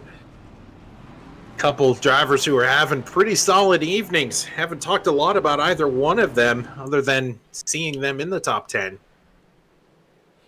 And again, that all started around Tillman Hoyer. Let's see here again on the restart. There's Hoyer in the 14. Got the 111 in front. Oh, there were cars in front that didn't go. Hoyer was just the first one to really get spat out, and then everyone trying not to pass to the left. I think the 84 broke a toe link or something, was hard into that outside wall. So now you're in a pickle here. The reason why the series would have gone to a single file restart in the first place, because we've had difficulty getting through on side-by-side restarts, the double file restarts. Mm-hmm. So they went to single file in order to try to spread it out, spread everybody out, and get some green flag racing in. Mm-hmm. Now we have had, was it now 3 straight cautions within one lap of going single file restarts, and twice in a row now before the field's even gotten to turn 1. So now, what do? Do Do you go back to double file or stay single? It's a hard call for any driver, right? You're going to have to find that rhythm once again. So if you go back to double file, there's a risk of, hey, we haven't done this in a little while. So I just think you have to preach patience right now. If you're RC, seeing right now in driver chat, there's talking back and forth for both. Frank, we're going to have to talk about, I know you don't have the numbers on your end, but I do on mine. Schlosser pitted on lap 29, McMeekin pitted on 21. Yeah, no, I got numbers. I'm in now. They had pit when I come in now, so the pit numbers I have are accurate. So you got to factor that into, like, if you're going to make, are you going to make the end? Right? Are you going to make the end on gas? Is this what we're going to keep doing? Now it's turning into do I want to give up track position to go get gas? Do we stay green? Right? When is all this going to break? So again, we are under caution here. Double file is the word for now. So RC has come in and has changed it to double file. So there's your answer, Frank. So now we're trying double file again. Because the last two cautions, the first one was unavoidable. Just shifting into the wrong gear. That wasn't necessarily anybody's fault. But this last one was guys trying to get the one up on everyone and try to get a run. And it just didn't work, as now going back to double file restarts, and once again Matt Schlosser choosing that outside line. So now your entry points change, right? If you were used to restarting on the outside line, right, you have free reign to go into turn one however you wanted to. Now if you're on that inside line, your entry point into the corner, and especially rolling through the center of the corner, is definitely changed. So I'd be curious to see the difficulty out of some of these drivers that are starting on the low line, who haven't had that opportunity in a little while, to get back in the groove of starting on the inside. Now, a lot of things play into this, and we all love having the massive fields of 43 cars racing and duking it out, but there's a lot of things that go into that. One, the more cars you have, the more likelihood for incident you have, especially coming up these next 2 weeks with New Hampshire and Motegi. But there's also more new drivers in this series than there are returners. So you're also trying to learn how to race around a bunch of new people while there's 43 of them out there. Yep. So there's a lot of things creating this storm here that we've seen here tonight, as the green flag now comes back out. Matt Schlosser away on the high line. Back of the field looked okay. It looked a lot better this time around, as McMeekin and Call go side by side going into one. Side by side here. Now the battle is for second. The 041 drifting up the track a little bit. Are they going to give room? Yes, they will. Going down the backstretch. Frank Hughes, a big benefactor there in that 61, getting a position. He's going to look for another one now. The 43 of Will Solomon looking to the inside. That's of the 740 of Jeffrey Wimmer. Oh, Austin Call getting loose out of 4. And around in the back. Somebody around in the back.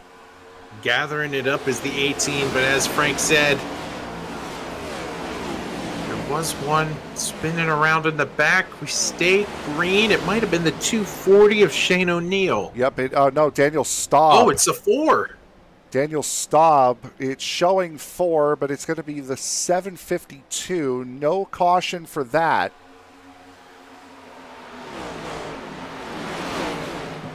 That car was destroyed. Got loose out of 4, turned nose first into the wall. Oh, and around goes. There's Barrett Flo. Oy. And one of SCL's most consistent drivers now facing trouble coming out of turn 4. Barrett's normally the guy that lets the race come to him. crack in the armor tonight at Michigan. With how many cautions there have been here tonight, at some point it goes from I'll just let the race come to me to I don't know how many more chances I'm going to have to try to get up to the lead here, as that's what Frank Hughes is thinking right now. He goes to the race lead around the 400 of Schlosser. The rookie taking it to the pole sitter, and the champ now going to lead his first lap tonight here at Michigan. Frank Hughes has moved up this field quite nicely in that number 61. Caldwell there too. Schlosser still on that outside line. The bottom gets such a good run on corner entry and such a delayed run on that high line. Cars still wiggling down the back. The battle now is for fourth place. Mick Meekin side by side there. And to his outside, I believe, is Austin Call in the 18. Looking further on back here, getting a nice view of Neil Rutt in the 11 machine. It's the last car in this front group. Justin Hughes there as well in the 03. Jeffrey Wimmer, Jonathan Casebeer working his way back up into the 12th spot is the 05. Jason Crumley there in that Exxon number 80. Bringing Derek Wegman, Lilith Peters there as well. Justin Lewis, who it seems like every single time he gets to the front tonight, he ends up having to go back to the back after getting involved in an incident. And some of those drivers you just named, Frank, remember, they just pitted not too long ago and don't have nearly any green flag laps on these tires. So it's going to be a race for these drivers to make the way up through the field. Currently, the one that's looking the best is, let's see, the 101 here. of Lilith Peters. Yeah, Lilith Peters. Well, Neil Rutt is all the way up to 9th, pitted on lap 46. Peters came in on 54. Oh, well, there you go. As look at what we're seeing here. Frank Hughes starting to pull away up here at the front. Biggest lead anybody's been able to gather tonight, partially because of, well, how many yellows we've had, but also this isn't really a track, Frank, where you can run away and hide, but Frank Hughes is trying his best. And growing too. He's pulled out 0.2 of a second, a 39.31 the last lap. Maxwell Caldwell was a 39.50. So pulled out 0.2 that last time around. And you're not going to miss that 61 machine. No, you're not. Because, speaking of the 61, there's the number in it. Reverse the 16 of Michael Matta. Trying to make a move on the 041, almost getting sideswiped by the 81 of Charlie Birch. Going into turn 1, 43 there as well. Tell you what, there's no give up in that 81 machine tonight, is there? Oh, there's not.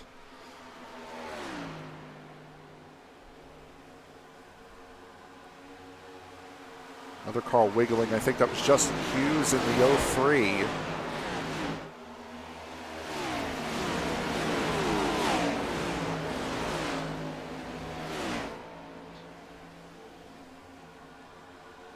Zach, you there? Yeah, I'm here. I'm sorry. I'm looking through timing and scoring. Excuse me. I'm trying to collect data for this next point. I'm going to get wrong, but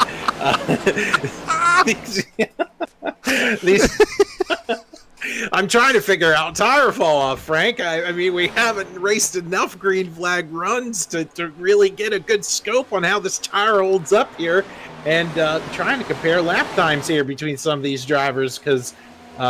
This is the longest we've been under green in quite some time. Best lap of the race from what I can see right now is Charlie Birch at a 38.96. That, I believe, is the fastest lap of the race, and these guys are running about a half a second slower than that.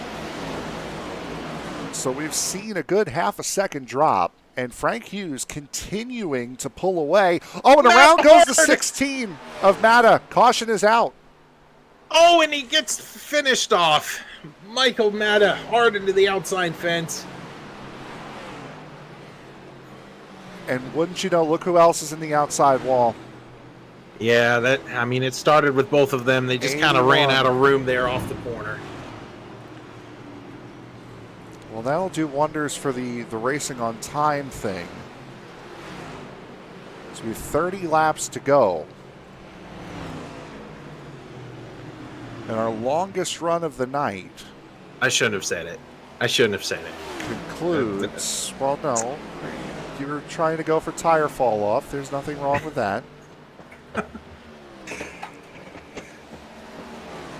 But a couple really strong competitors involved in this one, Frank. I mean, these two drivers were making their way back up through the field. Our longest run of the night concludes on this. Oh. Like the 16 was trying to float out, and the 81 was trying to keep it out of the wall. They ended up hitting each other. Yeah, and they were racing really hard there inside the top 10, and like we were saying, both of those drivers were making some serious inroads here. Another view here of the incident. It's a little bit later. It's a little bit earlier, pardon me. So here we go. Yeah, looks like he got loose. Maybe a little bit of net code there as well, but somebody else got in and made contact as well with the rear of the 81. Oh, somebody around backwards the 240. Backwards on pit road. That's Shane O'Neill. Huh. And under yellow. So I think it's official. They've wrecked everywhere now. And, well, the first, he's, and you know what I think happened? He's got that first pit stall, Frank, and for some reason or another, there are times in iRacing where you think you're going to ghost through cars coming down pit road, and just that time for Shane O'Neill, it just didn't happen. So it's a little bit later, but if I'm willing to bet he got turned off the nose of somebody thinking he was going to go straight into a stall. I mean, you would assume if you have that very first pit stall, and there's so many guys here, I'm trying to find my way through this. If you're coming in and you know Shane O'Neill has that first pit stall, you're thinking he's going to stay as low as he possibly can. Now here he is coming in.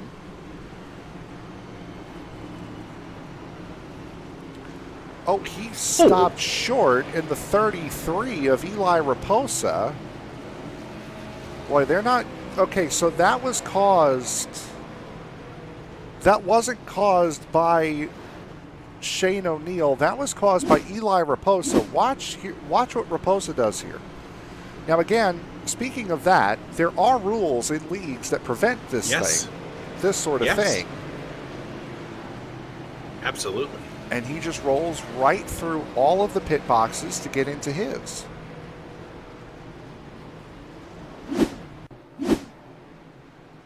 Well, that will... Hey, we talked to Josh Cherritt-Hill at the top of the show, the owner of SCL, and he said, you know what, you help me, I help you. That might be one of those moments we help him. Because just a rare situation there on pit road. Now, a lot of leagues that we've broadcasted have had rules where you can't go through more than 2 pit boxes either way to get into your pit stall. Now, certainly what Eli Raposa did was most likely the safest way to get down pit road without having to worry about hitting anyone or getting hit with guys going in and out of their pit boxes. Unfortunately, he ended up causing an incident because of that. So,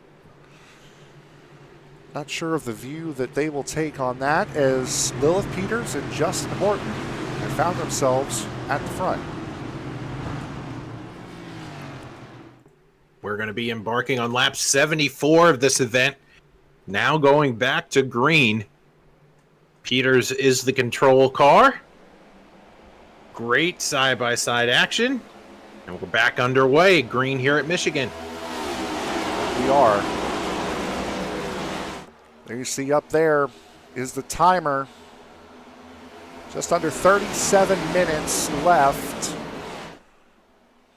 Or about 28 laps, whichever one comes first. Oh, big wiggle there. That's Jeremy Flanagan in the 872. Look who else is up here. Tillman Hoyer's up here as well, as is Chris Vanderplatz in that number 10.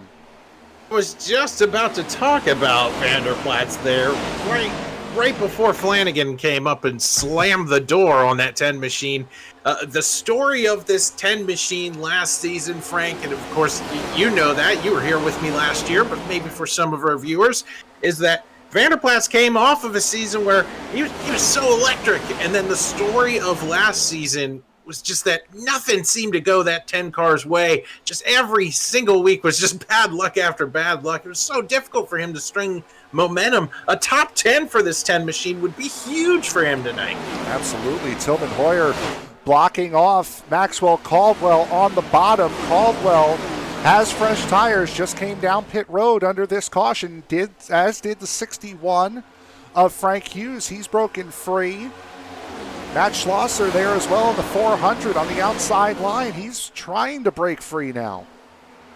Really think about the sucker hole here at any other track other than Daytona and Talladega, but it's true here at Michigan. You get stuck in the middle, you're going backwards as they're all slipping and sliding here out of the corners. Schlosser getting through. Klaus Williams, who had a blink going into turn one, finding his way through. Hoyer falling back. Austin Call trying to work his way up in the number 18. 61 of Frank Hughes looking to the inside of the 64 of Justin Horton for second. This is really impressive what that 61's able to do all by himself there on that low line. Able to really get a great entry into the corner. He's going to have help here from Caldwell coming down the backstretch. Yep, Caldwell, these three on the outside line. Oh, the 10 of Vanderplatz getting loose. Around goes Vanderplatz in the back. He saves it. What a way to keep it straight there, Vanderplatz. Great save by the 10. Nearly everybody else who's made that mistake has found the inside wall. We stay green here. Battle raging for the lead now. Lilith Peters, she knows how to win these races. Gets that inside, tries to break the draft, gets up to the top to give herself the best line into the corner as possible. Frank Hughes, though, gets to the bottom, gets to the extreme bottom. Don't see too many cars down there as the run goes on. Jeremy Flanagan catching the wall out of two. I tell you what, Peters might be in the lead right now, but we haven't seen anybody gap the field like we've seen Frank Hughes tonight. If he gets the lead, watch out. But look at this. Maxwell Caldwell going to push him to the point. You see for the top five what lap they came down pit road on. Part of the reason why you're seeing Caldwell working so well with the 61, that 101 and 64 both came in on lap 54. Touch coming to turn two, side by side drafted down the back stretch. Wow. Michael Matta getting back up here as well. He's up into the top 10 in that nationwide number 16. Great racing up front right now. It's Frank Hughes back to the point. Maxwell Caldwell now gets clear for second, but don't look now, Frank. Here comes your Ferrari. Back up to fourth is Matt Schlosser, the pole sitter. Matt Schlosser had a very good car in that number 40. Justin Horton looking to the outside. Matthew McMeekin following through on the 400. Tillman Hoyer up there as well. Rises to the top here at Michigan. They're going to make contact here for fourth place. Horton keeps it straight. Wow. Not sure if that was Horton swinging down to try to avoid the extension of the safer barrier, or if Schlosser moved up. Either way, a tense moment for both drivers going into turn three there. 20 laps to go here, Frank, as we are now closing in on the money time here at the end of this one here in Michigan. Lots of strong drivers making their way up towards the front. Hughes and Caldwell starting to get away. Caution comes out.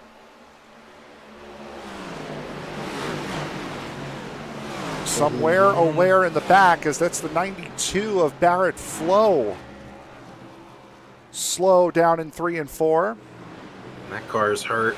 It has some suspension damage to the front end. I think Klaus Williams was also involved in this. Oh, Mike Peters. Ooh.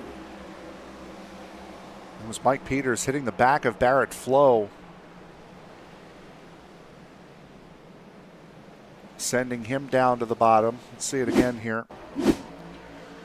Oh, I think there might have been a little bit more to that. Let's see. Back it up a little bit more here. Maybe a little bit more. Well, maybe not that much. We'll get a good look here. 92. On the bottom, there's the 62 of Love. 872 gets loose. 92 tried to give Flanagan as much room as possible and ended up running out of room himself.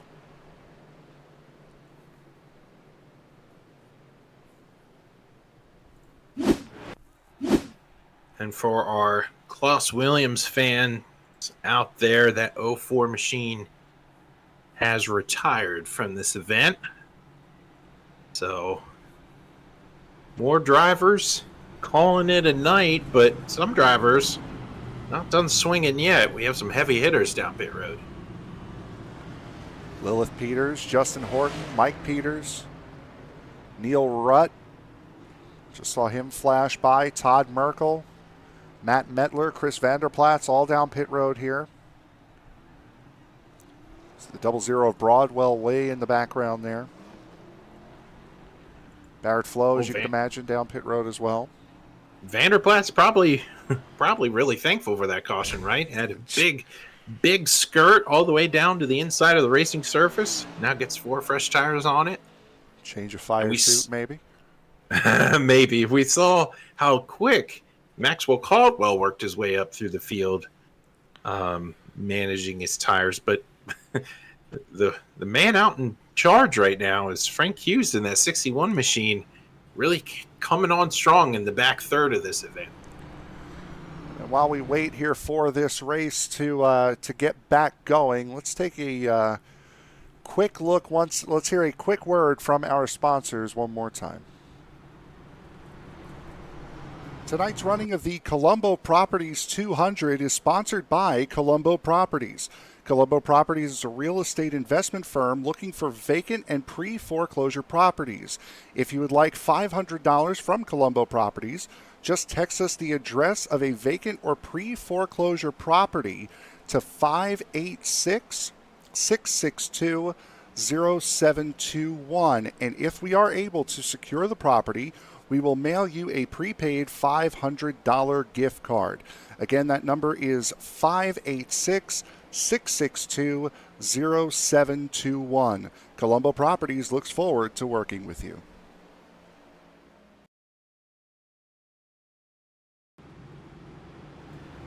Thank you very much once again to Colombo Properties for coming on board and sponsoring this race, the Colombo Properties 200 here at Michigan International Speedway. It has been quite an eventful evening here at the racetrack. 17 laps to go. Frank Hughes leading the way. Maxwell Caldwell in second. Matthew McMeekin, Matt Schlosser. We've had a lot of things happen here tonight. We have had hot mics. We have had a stream restart. We have had a heat race not carry the results over. We've had everything come out of our mouths be virtually wrong. We've had a little bit of everything here tonight for race number 2 of season 35 for SCL. And that last little run there has also given us some great racing, Frank. I mean, they were slicing and dicing that last green flag run. Let's see if we can go 16 more here. Green to finish this one up. Side by side, it's going to be the rookie Frank Hughes. Side by side with the 2-time champ, Maxwell Caldwell, back green here at Michigan. Caldwell finishing third back at Daytona. Gets down to that inside. That 61 really putting the pinch. Down on that 94. The run on that outside line doesn't really kick in just yet. And Hughes is going to have to give it up as Caldwell gets to that outside. The strength of the 61, though, has been rolling the bottom. And, of course, as I say that, now he's going to go to the middle lane because, you know, here we are tonight. But the 94 doing a great job trying to keep the field behind him. And there's Schlosser. Big one. Oh, that's another huge hard hit hit. I believe that might have been Horton. Our Huge pole hit. sitter.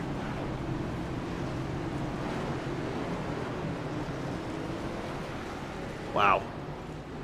There's Justin Hortons, number 64, just coming off of pit road. Tillman Hoyer involved, the Daytona winner. There's a second wreck here, Frank. They wrecked going into one. The 32 in it. That's Rodney Uberpacker in the 32. Austin Call damaged up in the 18. Isaac Love, I believe, is done for the night already. Matthew McMeekin caught a bunch of that. Boy, this was a hard impact for a lot of cars. And a lot of big names, too. Some with, some without fast repairs. Yep, Tillman is done. That 14 machine has disconnected. Your Daytona winner. Well, here we go. Let's see what happens. Oh, McMeekin and the 400 of Schlosser. There's the 18 and the 16, the 62 getting in it. Thank you very much to the grandstand. The 03, Matt Metler pushes his way through.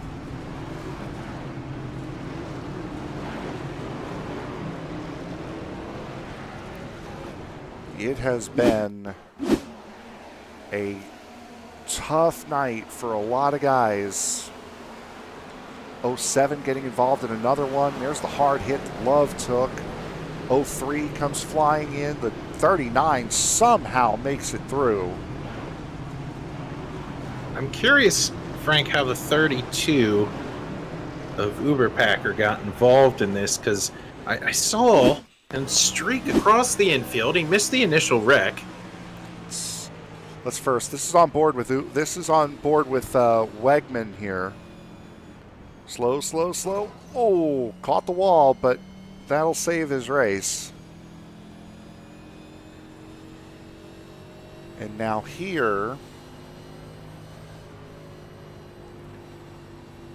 is what happened with Rodney Uberpacker. There he is in the 32. Comes down to the bottom, goes through the grass to avoid the incident. Oh, the 62 came down and got him.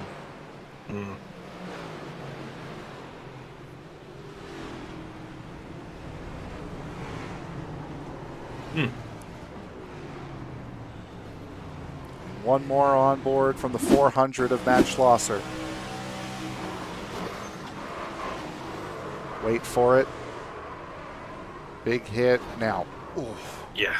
Wow. Fortunately, it was on the rear. Matthew McMeekin has now retired from tonight's event.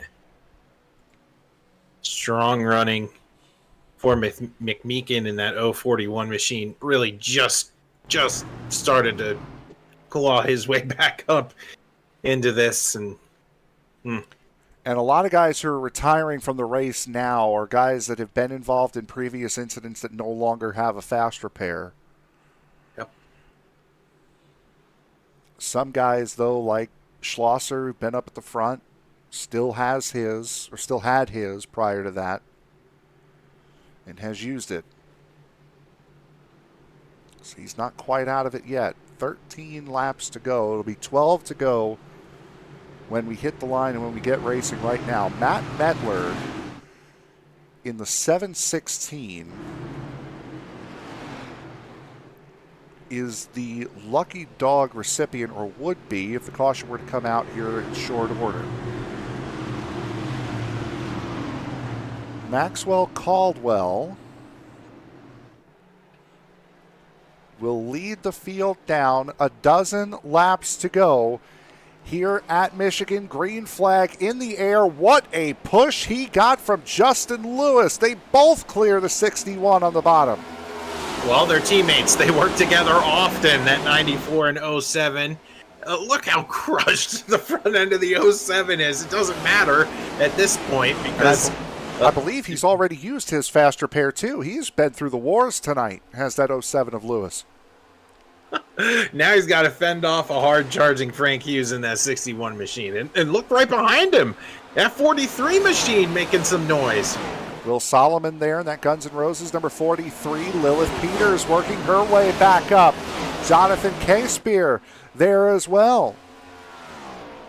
Couple big-time stories back here just inside the top 5. Frank Hughes in the 61. Here he goes. Got to make it stick here, but that 07's going to get the run here on the outside. You can see Justin Lewis not giving up here. Connection issues now starting to plague Maxwell Caldwell. That's an individual driver issue. That's not our issue. It was earlier in the race.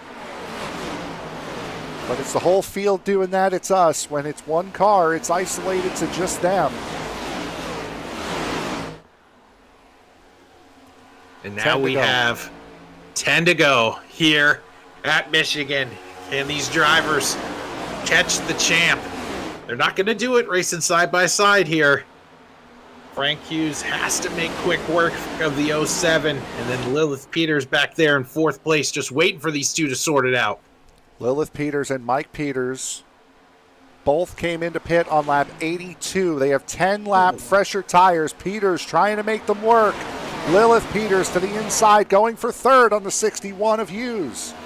Hughes tried to throw a late block down the backstretch. It did not work. It's go time for Justin Lewis, as now he's all over the back bumper of Maxwell Caldwell.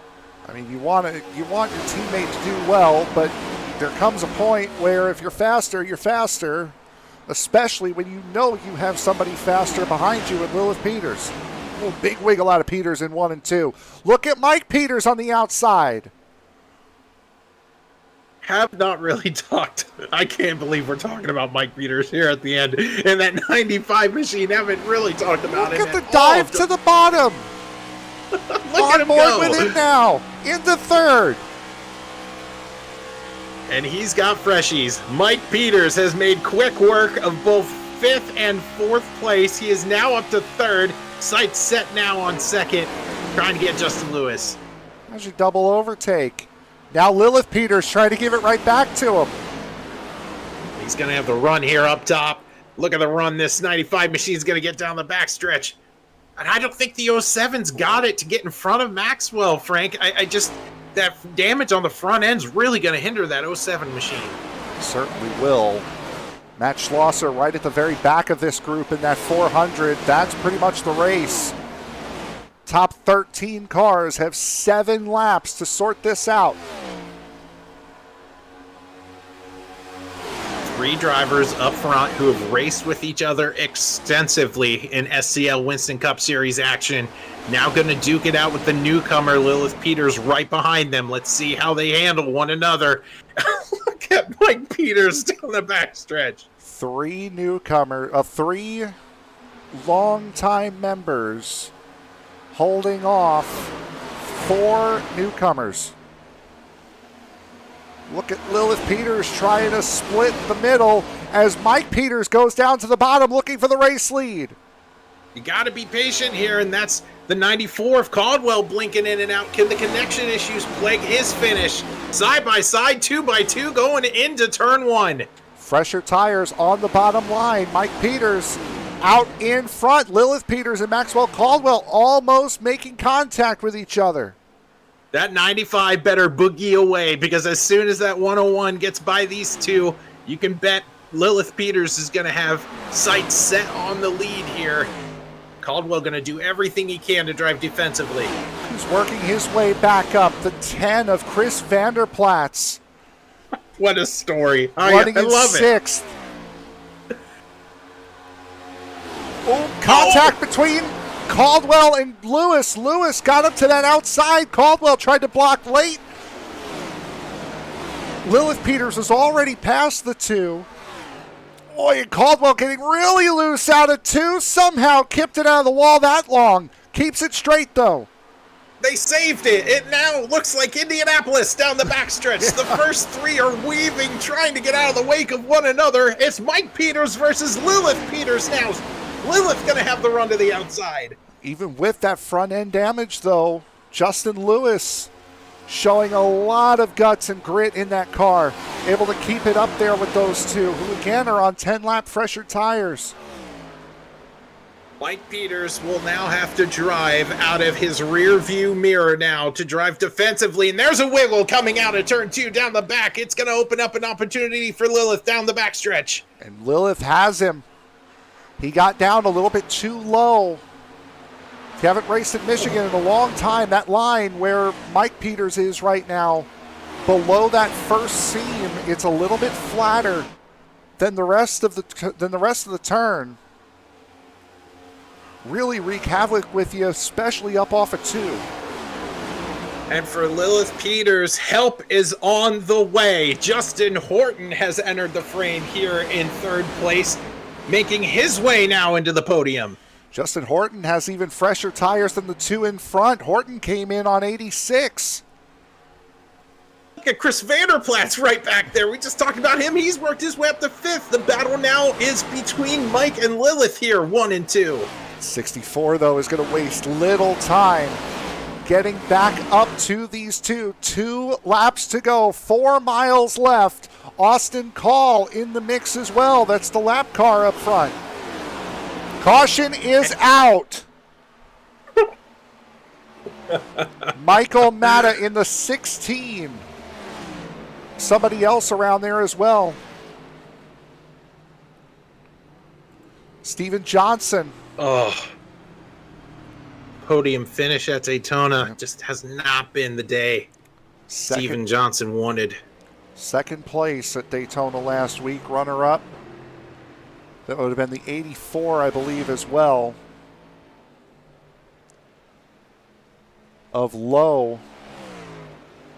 Yep, that's Wayne Lowe in the 84. He was around sideways as well. Let's see what happened between these 2. Oh, well, whatever happened, what happened to Steven Johnson, Lowe was the innocent bystander. That gets caught up in it.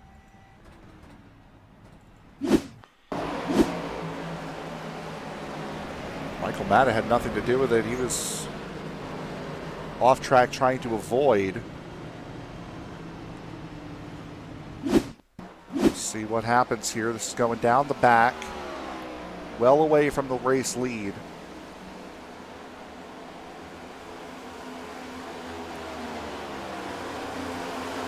It's the 872 of Flanagan. Might actually be a lap ahead here. Apologies there. Up, it was Flanagan. They got together coming out of turn 4.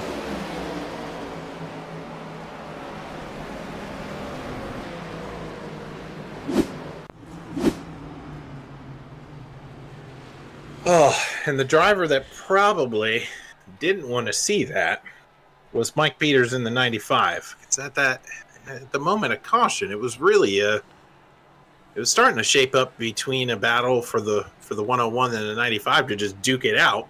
And now we're gonna have another restart, Frank. And this will be the green-white checkered finish. As you had mentioned during the sprint race, only one attempt here at the green-white checkered. And I will ask of you, because I know my time right now isn't accurate. What is the official session time for the race leader? If you go into the results, what time is it at for the leader? 1:47:03. So that's 1 hour 47 minutes. We're gonna be okay. It's 13 minutes, I do less to get 3 laps in. Yeah, I am reading on the bar, up above on the iRacing The bar. It does results, say a lap. it's the results page is the one that, Okay. that's the one that it goes by, All right, then not it's the session time. all right. Then it's 1 hour 47 minutes. Is where we are sitting at now. I can assume that updates at the start finish line. Yes, So yes it will. we'll see here. Assumption would be they're going to go green next time by, and again, only one shot at a green-white checkered. Yes, so the checkered flag will either end this race or the yellow, so we will have to see. The magic number at the line is 148. So, yes, so about 12 minutes here to play with. Might not get those cool scenic shots at the end, Frank, but Had a night of cool scenic shots between incidents, passes, 3 wide, 4 wide, I'm sure, places in the back. well, we left that 400 car for dead a little while ago. He's back up to 8th. I never leave a Ferrari for dead, so you left the 400 for dead. He's up in 7th now.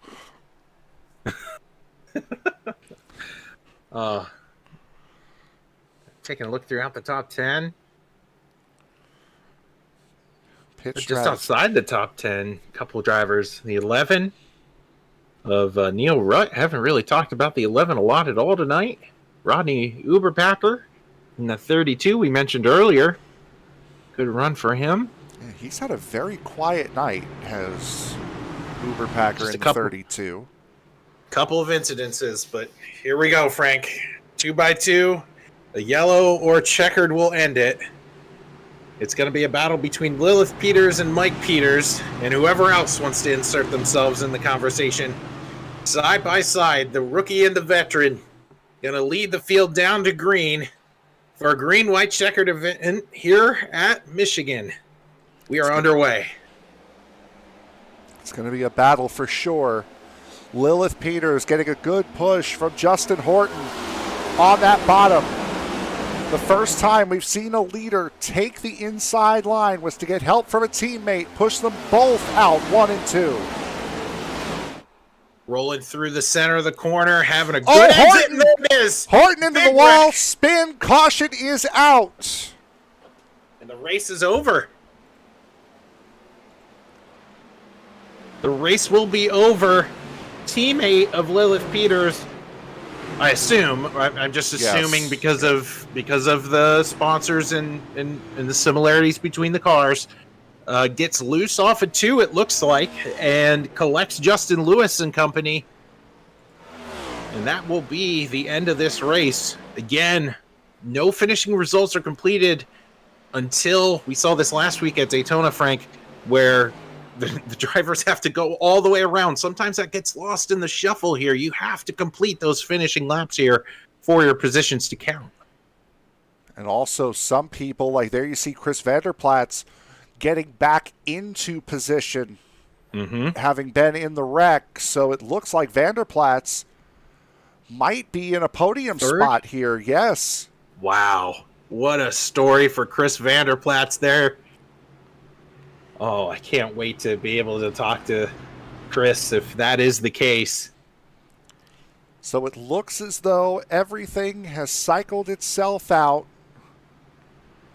Under caution we end. It has been a trying night here at Michigan. A race of attrition, to say the absolute least.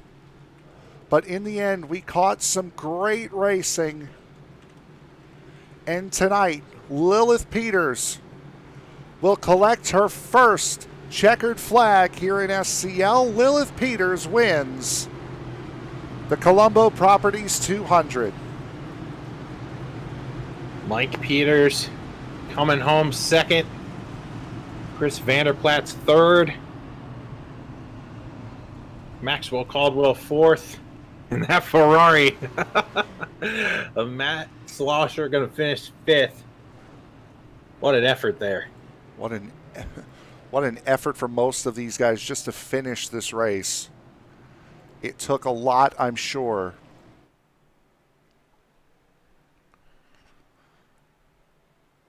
Mike Peters and Lilith Peters both had the perfect strategy call as far as tires were concerned and when to pit to give themselves a chance to get up back through the field with enough time. What a race here tonight at Michigan. Lilith Peters, who started second, will finish a step higher. Zach, I believe you're with Lilith now. Lilith, it's Zach and Frank up in the booth. You have a copy? Hello. All right. Well, what a race. Certainly one filled with many events tonight. Talk to the audience out there about your time out there on track tonight. Yeah, I don't even know what to say about that quote race, but at least at the end there, we got some racing there. I had some fun, despite that. Well, certainly, being a newcomer here to SCL competition, it's a big deal that you're able to get a win this early on in the season, especially with the Winston Cup Series point system. What does a win like this early on do for your perspective of how you're going to do here throughout the season? I'm not really sure if we could gauge this race as accurate representation, so I don't know. But I'll take the points and the win. I'm happy about it. All right. Well, certainly a lot going on in tonight's event. I'm sure you have folks to thank for the effort out here tonight. We're going to leave this up to you for thank you sponsors and shout-outs.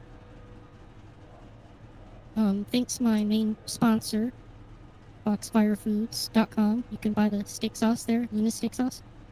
It's their first season here. A couple cars in the field with it. And thanks to my teammates Rodney, Justin Horton, and Jeremy Flanagan. Thank you guys for broadcasting. I know you guys have seen a lot of me before, so hopefully that doesn't change. Well, certainly you managed to put that car in the position to snag the win here tonight. Congratulations. You earned it. Whether this is an accurate representation of the competition or not, a win's a win, so go and enjoy it. Yes, sir. Thank you.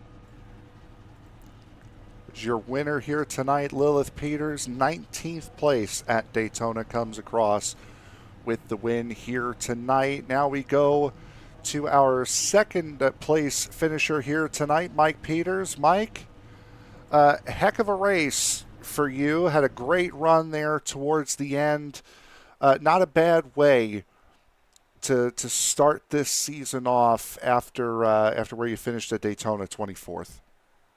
Well, I've got some good news and some bad news. The good news is the Raising Cane's Mustang RTR looked pretty good out there. It looked like it looked pretty good in second, but thanks to incident points, I'm actually not second. But with that said, thanks to Raising Cane's and CJE Performance, and I look forward to hopefully we clean this up a little bit. And I look forward to racing my real truck where people can't afford to drive like this at Houston Motorsports Park July 1st. Although, if you saw the first couple races out there, they drive about this bad, but not this bad. But anyway, hopefully we'll clean this up a little bit. I am 19th, so I don't know who finished second. But, you know, the guys up front ran pretty good. Lilith, she wheeled that thing. I didn't see her coming, but it was a fun night at the end there, but yep, the beginning of it killed me.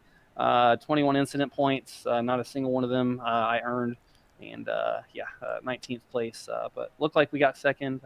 Thanks for the interview, and again, I'll just give Raising Cane's that little plug there, and thank you guys for broadcasting it, and anybody still watching, thank you for your patience. We will not be this bad going forward. We're going to have some big changes here to clean this up. So sorry for all that nonsense. But, yep. So 19th place worked real good. All right, Mike, then congratulations on, crossing the line second at least, and we'll see you next time out at New Hampshire, bud. It looked good. I'll take It that. looked great. All right. I'll see you guys later. See you, bud. So that would promote then Chris Vanderplatz. Chris, you are second, right? Yes, I think so. Okay, so our second place finisher, Chris Vanderplatz, I'll take it. after missing at Daytona, you had a big wreck here earlier on tonight. How did you manage to work your way back up through this field here? Well, it was a lot of patience and then some more patience. It just obviously it was not the best show the SCL boys can put on, and it so it was a lot of just hanging back and just letting them go, letting them do their thing. I knew it'd iron out eventually. How much does that have to do with better or worse driving? We know when we get into a bunch of cautions the way we were here tonight, you guys are not enjoying it at all. And it becomes more and more frustrating with the more and more cautions that do come out. How do you keep that frustration in check in order to be able to go out and get that run at the end the way you had? Yeah, it wasn't a lack of driving skill on the track by any means. It's there's a lot of talented drivers, and it was definitely a lot of lost patience on the track. For me, I just keep in the back of my mind is everyone's got one fast repair, and that means they got one freebie, and then eventually the track will clear out. And I just keep reminding myself of that. I heard the frustrations on the radio, so I knew the race was going to come to me sooner or later. All right, we head to New Hampshire next, and we've had to do 2 heat races in the first 2 races of this season. New Hampshire's a completely different animal. What are you expecting there? I expect a different race. I think, people come into Michigan and, they feel it's a fast track, aggressive racing. You go into New Hampshire, I think everyone's going to be anticipating that pace of race with a little more caution. So I'm looking forward to it. We're going to put on a good show. So I'm excited. All right. Anyone you want to thank before we let you go? Yeah, absolutely. I accidentally loaded into a Toyota today, which isn't my normal brand, but I think I might be doing that again next week. But for you. So I don't have my pretty suit on, but I'd like to thank Harpoon Designs. They always keep my car looking good. Under pressure, power washing out of San Antonio. They're doing residential and commercial services on all your exterior cleaning. I've been waiting a long time to do this, but hi, Mom. Hi, Autumn. Nicole, thank you all for always watching the broadcast and all the support. And obviously the SCL boys and the Sim Racing Network. Who in the chat, just out of curiosity, because we don't know, who is your relation to Gene Coleman? Oh, I can't claim it, but that's my mother. Okay, you gotta love her. You gotta love her. In the chat. So second place tonight, Chris Vanderplatz, bud. Congratulations. Thank you. Y'all have a good night. We see Gene in the chat a lot, and now we know we can say hi, Mom, when it comes up. So Zach, one more interview to get through here tonight. It's Maxwell Caldwell, your third place finisher. Hey, Max, it's Zach and Frank up in the booth. Hey guys, how y'all doing? We're okay. Did you actually finish third? I think that should be the question we ask because we got a hold of Mike there, and he said incident points claimed his race. I assume you're good in the 94 machine. As far as iRacing's stats are showing, I am third place, and Mike Peters is back in the 19th position. Yep. So certainly a crazy event-filled race coming from the two-time champ. What was your perspective coming out here tonight at Michigan and then ultimately stringing together a series of events that gets you a podium? I guess I need to be very selective on what I say. Practice was an indicator on how this was going to be tonight. Every practice restart we did, no one could make it to turn one without half the field dying. So I didn't think the car really got bad till about 10 laps got on the tires. That's when the rears really wanted to slip and start sliding around a little bit. It may not even been that they were that worn. They were just hot. Track was kind of hard to manage on that, but fresh tires, this thing was gripped up super good. I'm really, really confused on why we couldn't go more than a lap without wrecking for literally 3/4 of the race. We finally got a run in there for a little bit, but man, I'm kind of disappointed too. We had a shot to win that. We had one of, if not the fastest car there tonight, and third is out of sheer luck, but we fell back to sixth because my internet started going in and out for no apparent reason. It's a problem we've had for about a month. Internet company's been doing work in town, and it's just screwing me over. So I'm thankful for third. I'm not trying to sound ungrateful, but when you should have won one and you didn't, and it was something out of your control that caused it, gets under your skin a little bit. Yeah, absolutely. And but if there's anybody trying to set the bar for this field, it is the two-time champs. So what's your perspective moving forward in the next couple of weeks of SCL competition? Any races on the schedule that you're circling here moving forward? I would have next week circled, but I'm out on vacation, so I'm not going to get to make it. The road course was going to be so much fun. We did that in the off season, and that's going to be a heck of a show there at Suzuka, I believe it is, next week. So having to miss that one. Oh, they've changed it. They've changed it. So maybe they moved Suzuka to a later date. Initially, I thought it was supposed to be the third one, but 17th. Of July. Oh, yeah, I still have to miss that one for a church camp. So, actually, that's Vacation Bible School. Church is busy in summers, if y'all didn't know that. So, yeah, those are my 3 races I have to miss. New Hampshire, which is where I feel like I got the field covered. I don't know. The past 2 seasons, I feel like that's just my race to lose. And I'm not trying to brag, but New Hampshire, I just have a feel for it. You know, some drivers do. They have certain tracks that you just know when that driver goes to that track, they're going to do well. New Hampshire's that one. So it's wide open next week. I'm going to have to miss it, but I'll try to tune in maybe a little bit while I'm sitting on the beach, relaxing a little bit. But no, hate that I got to miss next week, but luckily we got 4 drop weeks this season, so the championship's not out of the question. But with 4 drop weeks, you are going to have a fun time trying to keep up with who is where in points, and it's going to probably be super tight when we get down to that last race. So the season's going to go good. We had a really big field here tonight. I'm seeing a lot of R's on our list, and I think we had a lot of repeat offenders tonight. It sounded like heard a few disqualifications for incident points and things of that nature. So I don't know. Most of the wrecks were coming midfield on back. Up front was pretty tidy until we went to single file restarts, and then that was atrociously terrible. Never, ever, ever should we go back to doing that again. All it does is accordion everybody up. But no, the rest of the season, like y'all ask, I'm sorry I'm jumping around, I'm scatterbrained. But the rest of the season, I'm excited. I think there's a crop of good talent in here. But there's another half of the field that really needs a lot of practice laps. So got a lot of new guys, and I get it, new guys, that's going to happen, but we got to learn the ropes because it's not going to be fun for you guys in the broadcast booth having caution after caution like that. Well, words from the back-to-back champ here up in the booth, but we want to give this time up to you for thank you sponsors and shout-outs for that third-place finish. Absolutely. At the end of the day, we got the finish we needed and got to be thanking first and foremost my Lord and Savior Jesus Christ. I do have a lot of fun with these guys. I have fun with my teammates. I have fun with you guys in the booth. I have fun on Monday nights, period. I look forward to it each and every week, and God's blessed me to be able to do it. So thankful to Him for allowing me to do this and to be able to represent my sponsor as well. Merkle Racing Engines, got to give a shout out to them on board for a 3rd season, trying to do the same thing, right? Every season they've been on the car, it's been a championship, and I mean, the goal is nothing less than that. So 4 drop weeks keeps a lot of people still in it because it's busy for everybody in this league. You're going to see a lot of drivers hitting and missing throughout the next 2 months. So August hits, it might settle down, but next 2 months are going to be crazy with that. And thankful for my teammates, Austin Call, Justin Lewis.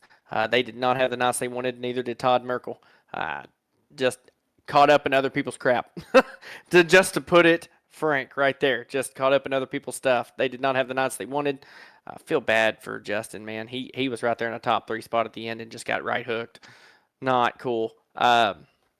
But thankful for those guys and you guys in the booth. Y'all do an amazing job. I know y'all been fighting technical difficulties the past 2 weeks, and as someone that's broadcasted in the past, I understand how frustrating that is.